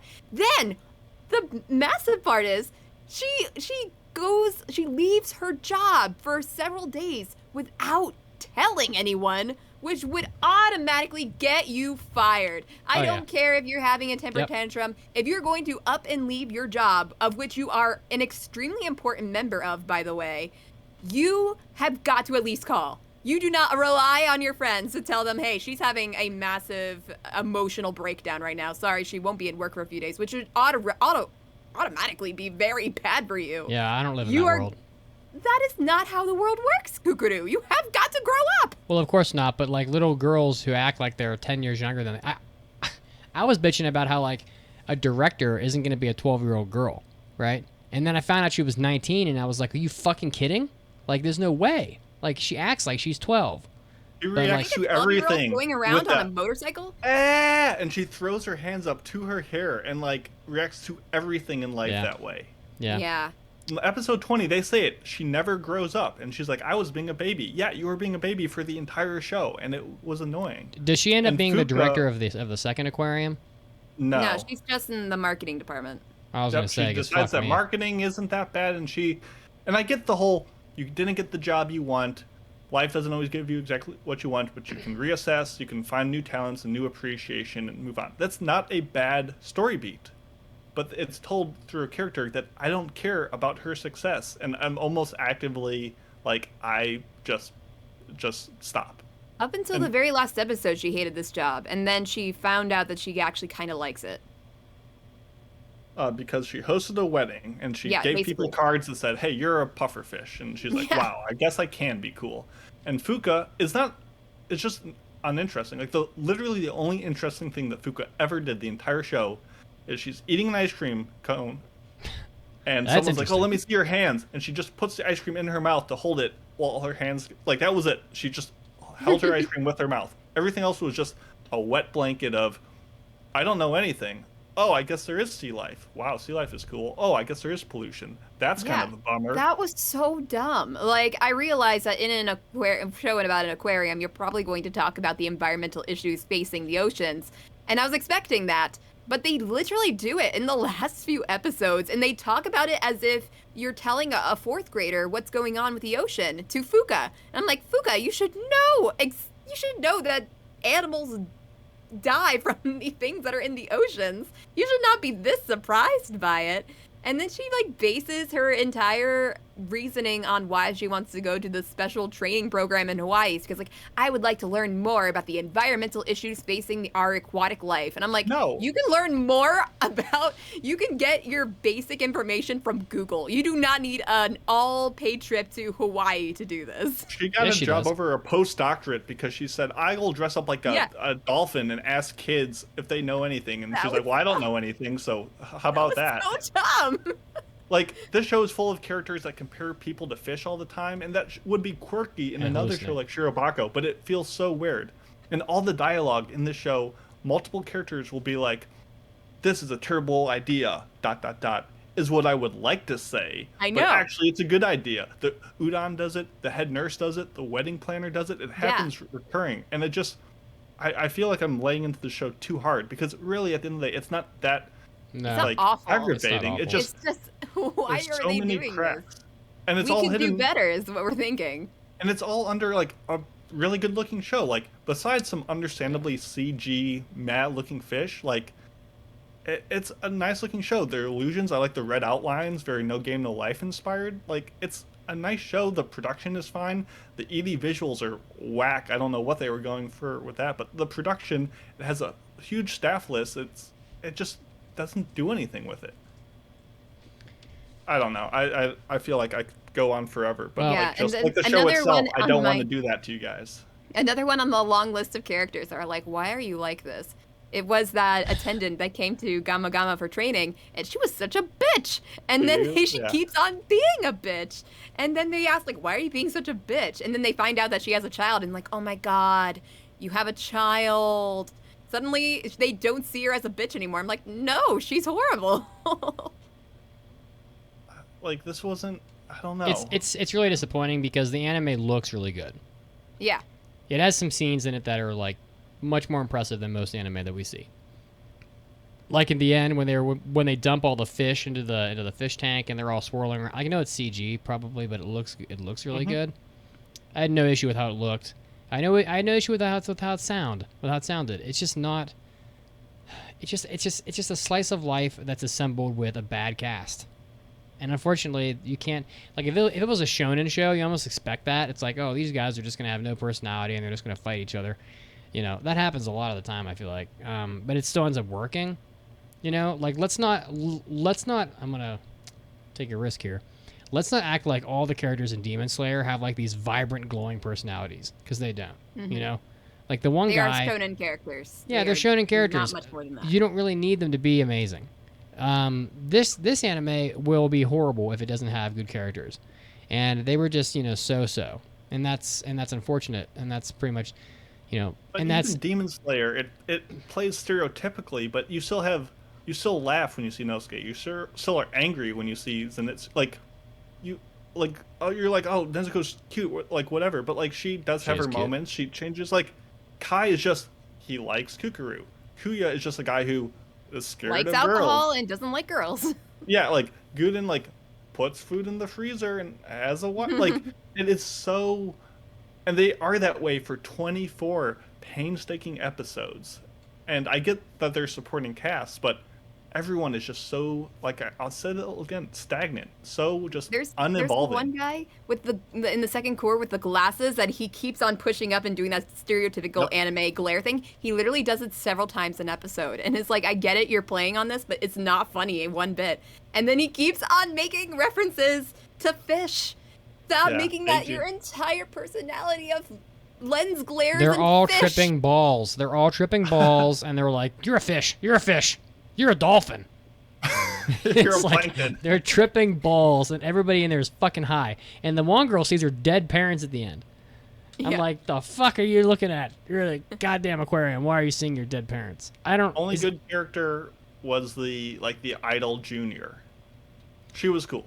She communicated. She had goals. She was aspiring. She was failing, but she was struggling against them. She improved over time. Like, she was the only good character. I don't even remember her name, but you know who I'm talking about. Well, I thought it was kind of sad because the main girl, or whatever the fuck her name is, she fails out as being an idol, and she ends up like working at an aquarium. It's just kind of sad. It's like your shattered dreams, and and so one day you're like an idol, aspiring idol, getting ready to be famous and probably rich, and then it's like, on the other hand, next day you're getting a penguin's beak up your ass and you fall into a fish tank in front of like 40 people. It's just what a. I thought having a water pipe burst was bad, but you start having a penguin's beak in your asshole. I mean, that's pretty fucked up. And then she gives up like that movie opportunity in the middle of the course, which, I mean, like, I guess if you're not interested in being an idol anymore, don't. But she seemed to be tempted by this movie offer, so why don't you try it out again? Why, like your very minimal experience of working at an aquarium is not really going to go away. You could still try to be an aquarium attendant, which apparently is very easy, despite how that one attendant made it seem. Being a big sister to a failing aquarium director is more of her dream. And like, everybody seems to base their life on Kukuru. Like, Kukuru gets a job at that new aquarium, and then everybody follows her. And I'm like, this is kind of weird. Yeah, I don't know. I'm ready to score it. You can get a good look at a bull by sticking your head up the butcher's ass, but no, it has to be your bull. I don't get it. Have you ever seen the movie Tommy Boy? No. Oh, okay. I've seen Sunny Boy. Is that similar? Let's just leave it at that. It makes more sense. Okay, all right. I am actually not going to score this because I skipped about half of the middle. So I'm going to abstain, but I didn't enjoy the show. I would not get more than a 2.5. I'm just going to write not recommended. You know what? Fuck it. Fuck it. Just for the sake of analytics, I can't have that in a spreadsheet. It's gonna Hell yeah. If you try to average that shit, it's just going to give you an error. I can't have that happen. I'll give it, honestly, like, this show, here's the thing. This anime is probably amazing for some people. Enough that I got pushback on Discord. There are people that like it, and they're like, fuck you, I like slice of life. I'm like, okay, great. So people like this show. Some people like it. I'm not the audience. It's pretty obvious. But that doesn't mean it's a bad anime. I just don't have much good to say about it because I thought it was incredibly mundane. But it does look good. And for that certain person, it's probably the favorite anime of the year for some person, and so I'll give it, I'll give it 2.5 penguin beaks in your ass out of 5. I'm actually surprised that you rated it that highly. Because I think that, like, for example, to the right person, this is probably like a 4 or a 4.5 because it looks good. And if you like the aquarium and you're okay with the characters, then I don't know what you'd complain about, really. I don't know. It's just, there are some people that like it, clearly, and I believe fully that I am not the audience because I never like slice of life. I never like it. I think it's fucking boring, and I have my own life that I live, and I see enough slice of life every day. So you want no slice of this life. No, I want to watch robotic demon girls crawling around on all fours naked with handlebars growing out of their back shooting lasers. But that's Midnight Goku from the 80s. To me, that's what I want because that is interesting and crazy. So I want to see Kentaro Oe from Golden Boy lick a toilet seat because that's fucking nuts. For some people, that's just slice of life, baby. Slice of something. All right, I'm done. Well, thank you. welcome. Caroline, you want me to go or you want to go? You go. I'll give the show a clap for having penguins. I do like penguins, but just like Iriduku or Amakia, PA Works visuals are once again just not enough to rescue a story that I found amateur, melodramatic, and insubstantive. Out of 24 episodes, maybe 5 of them had any actual like content to them, but it was just a lot of wasted time. I understand that some people like the show. I did not. I thought it actually was not a good show, and thus I'm going to score it 1.5 alcoholic Fucking ice pops shit. out of 5. Why do people like watching shows where nothing fucking happens? Aren't you there to be entertained? It's not the plot thing that nothing happens. It's that nothing happens and the characters aren't interesting and the information isn't interesting and there was no substance to it. Things cannot happen and you can get character growth. Nothing happened here and it just wasn't interesting. All right. The dialogue wasn't engaging or witty. Like, think of Odd Taxi. I could have watched episode 1 of that thing with no mystery. I could have just watched the walrus boy live his life and talk to characters, and it was just like, oh, nothing happens. He just takes them and drops them off. Just And a I day would've of been taxi enthralled. driving without mafia and without I didn't idle need mysteries. any of that other stuff. That well-written plot arc could have gone away with it. I still would have loved Odd Taxi because the dialogue and the themes and the messaging was fantastic, even if it was just some dude drives. So not Some to dude drives the anime. exactly, some walrus drive. Sorry, spoilers, but like, not to compare one show good, the other show bad, but especially when comparing up to the other PA Work shows, this did so little with so much that it was almost aggravating. And maybe it's unfair to be like, I wanted the show to be like its predecessors, and it wasn't, and I felt more disappointed rather than judging it on its own turf. But it offered nothing for episode after episode after episode. And if it was one core, maybe it would have gotten to 2, but it just kept on going. And I'm just repeating myself now, like the show. So I'm done. Go Not ahead, even Karen. marijuana could save this one. I just feel like there are so many better slice of lifes out there. I mean, maybe not slice of lifes with aquariums in it. And like they do a nice job animating the fish. The illusion scenes are very pretty when you feel like you're underwater and you see all the sea life and all that. There is good stuff in here, and I know a lot of people do like this show based on the comments on Crunchyroll that I like to read through. But at some point, it feels like there's just a much better show that's more deserving of your time than watching just very basic characters talking about basic issues in a basic fashion. So unfortunately, with this show, I'll just have to give it 2 unannounced and undeserved siestas from your job that you don't call out of work for out of Fucking 5. shit. Can you imagine just ghosting your job for like days? Yeah, you are fired, Fucking Kukuru. done. There's no chance you're going to get a promotion. You're the fucking director. She's not a director. She was director of her old aquarium. But like you're supposed to have, but you're supposed to be like a responsible person. I'm just surprised that they gave her so much work. Like she's like it feels like she's the only member of the marketing team, but you see 2 other people there and the assistant director who's supposed to be doing this shit. They're all doing other work. Like, I get that you Doesn't can't seem show like it. the entire thing because they're doing stuff. I mean, Karen, all she wants to do is not what she's doing, so whatever. But like, And you got a part-timer, but it wasn't even that was the assistant problem. director pissed me off so much. Like, you have the nerve to well, I don't like Kukuru, but you have the nerve to what's the word? Just demean her and call her a demean her, plankton? call her like mean names and pile work on her. Like the fact that the attendants and the marketing and the marketing teams are butting heads against each other. The attendants say no. Kukuru says they said no to the assistant director, and the assistant director says, "Well, make them say not no." And I'm like, what? What do you expect her to do? Not no is just yes. Yeah, he wants them to do it, but they say no. So I was like, what do you expect her to do? Force them? And then he says, "You're a small fish in a big ocean right now." And I'm like, then how about you actually get off your butt and do some directing? It's like, no, you're actually a pufferfish. I can see it. I just took 3 dabs of LSD. Yeah. Like, you can't call her a small fish and then expect her to do all the work. That's how corporations are every fucking day. It's like, here's 5 times as much responsibility as your job pays. Go fuck off. That's pretty much how it goes. Yeah. That just irritated me. I'm sorry, I had to go on another rant. Did you score it yet? That's how it is. Yeah, she gave it. Yeah, a I gave 2. it a 2. Oh, So we have a 2.5, a 2, and a 1.5. Fuck it, I'm lowering my score to a 2.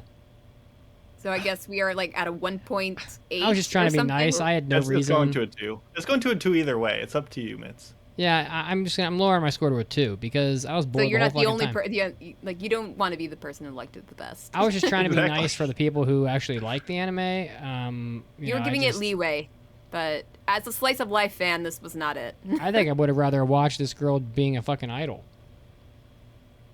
I was fully expecting them to say like, "Oh my God, you were an idol. Let's put on a concert to save the aquarium." Where they're like, and now in our TV commercial, here is the past idol of, I can't remember what the group was called, and now She is now an attendant. now cleaning up penguin shit at an aquarium, it's blah blah blah, and I'm like, fucking shit, how terrible does that sound? It's like, geez, I hope my mom and dad aren't watching. I hope they don't watch a penguin stick his beak up my ass when I'm supposed to be like, heading an idol troupe at some concert with 100,000 people in it. Oh man. Mitsuki, this is like the season of 2s for you. You got Aquatope, Remain, Sunny Boy, and Nighthead. I pretty much All just at like don't like them, and then I feel bad, and so I give them a 2 because I don't want to. Because actually I sound like a dick all the time, but I'm actually like super fucking nice. So but No, you sound like a dick. You sound like a dick, and you're like, oh, but I am nice. I gave it a high score. And you took it back, and you gave it lower. Well, But do we have any more shows from summer? We have one Yeah, more, and it probably is not what gonna we're be. reviewing next week, which is Fucking Remake shit. Our Life, Oh, which goodness. I am That does not sound good. unbelievably unexcited for, if all we're right, being honest. let's look this up. Remake our. See, I'm controlling the show today. I honestly so- don't even know what that is. Caroline, you're going to be just thrilled with the first couple episodes. You are just going to be... Oh God. You're going to be Why? like, I just love yogurt. Oh, it's a and slice its of life. Awesome. Reputation I'd in kill the myself. show. Life is not going well for 28-year-old. Oh my Kill god, ya. we'll save it for next week. I don't want to talk about it any more than Having left his office job to Was this your perform a show? career in the video Oh, game I failed industry. it. This was a listener choice show. Oh God, listeners, why you doing this? That's And okay. Bonnie does. What was the other listener choice? God, Vanitas got a second season. It's coming out. It's just a torture. I know you. it is. I and, know. Kobayashi. And oh my God, what an awful time for the listener It was- choice. Listen, just like us, they didn't have a bunch guess of not. options. You know? No. But All next right. Sorry, season, listeners. next season might have some gems. I'm Yeah. excited. Maybe. Yeah, we're gonna be doing impressions soon anyway. We need to get through the summer season. That's been rough. So We guys, get you should through know. fall. You should know that Spotify now has reviews on it. So if you have not reviewed us on Spotify, you know what? Just fucking do it. I don't even need the drop to tell you. Just fucking do it. I will come to your house. Do it. I will shave my head. I will lotion it up. I use Bath and Body Works Champion shea butter on my head, on my whole body. I live in Denver. It's a desert. Cover my whole body with shea butter every day. I just shave my head. It's all smooth. And then I'm going to grease it up with shea butter that smells like you're a champion. And then I'm going to come to your house and you write a review on Spotify, and I'm going to let you just shine my head with a cloth, and you can just smell the glory of the champion. And that'll be enough. You'll go on Spotify and write a review. I know it. I Yeah, have I'm faith sure in you. after that they will. Yeah, definitely. You're on Spotify right now, Caroline. I can see it. I'm not on. You what? can't- Hard to write a review right now when I'm fully aroused. I mean, you Oh just my got me going. God. You don't even need to write. It's just a star thing. That's it. You just hit start. That's Mason's getting ready for the hentai episode we're about to do. All the I blood am. is in my penis. I'm getting geared up, fellas. All right, I'm glad to get out of here now. He's you know what Let's he's leave. getting geared up. All right. All right, guys. You can find us on Twitter at AAA Podcast. Mason's at Macy Pacey. If you want to leave us a memo on Facebook, you can go over to Facebook. You can join our Discord channel. Go to TikTok. I Caroline's made very a funny sad. one about Attack on Titan. She made a funny fucking TikTok, and you it guys was a just funny like one. said fuck off. I feel like I like it more than everybody else though. So just go on I did TikTok. it on my work hours. I decided to goof off while I'm working my actual job and make that. See, an evil person on Twitch says he's sold, or she, I don't know. They are perfectly happy to take payment of a shining of Mitsugi's head We need for to a finish this Spotify episode, review. Mitsuki. Okay. We are over 2 hours long right now. AAApodcast.com/join. Head over there. Leave us, drop us a few bucks. You'll get your hentai episodes. You'll get your after parties. You'll get your hobby addicts. Listen, it's some good shit. No one else, there's no other podcast on earth that does as much fucking effort for you. So throw us a couple bones. We're begging here. And subscribe wherever you are. We love you. Remake Our Life is next. Caroline says peace out. I say peace out. Peace out. Peace out. Peace. Bye. Hey.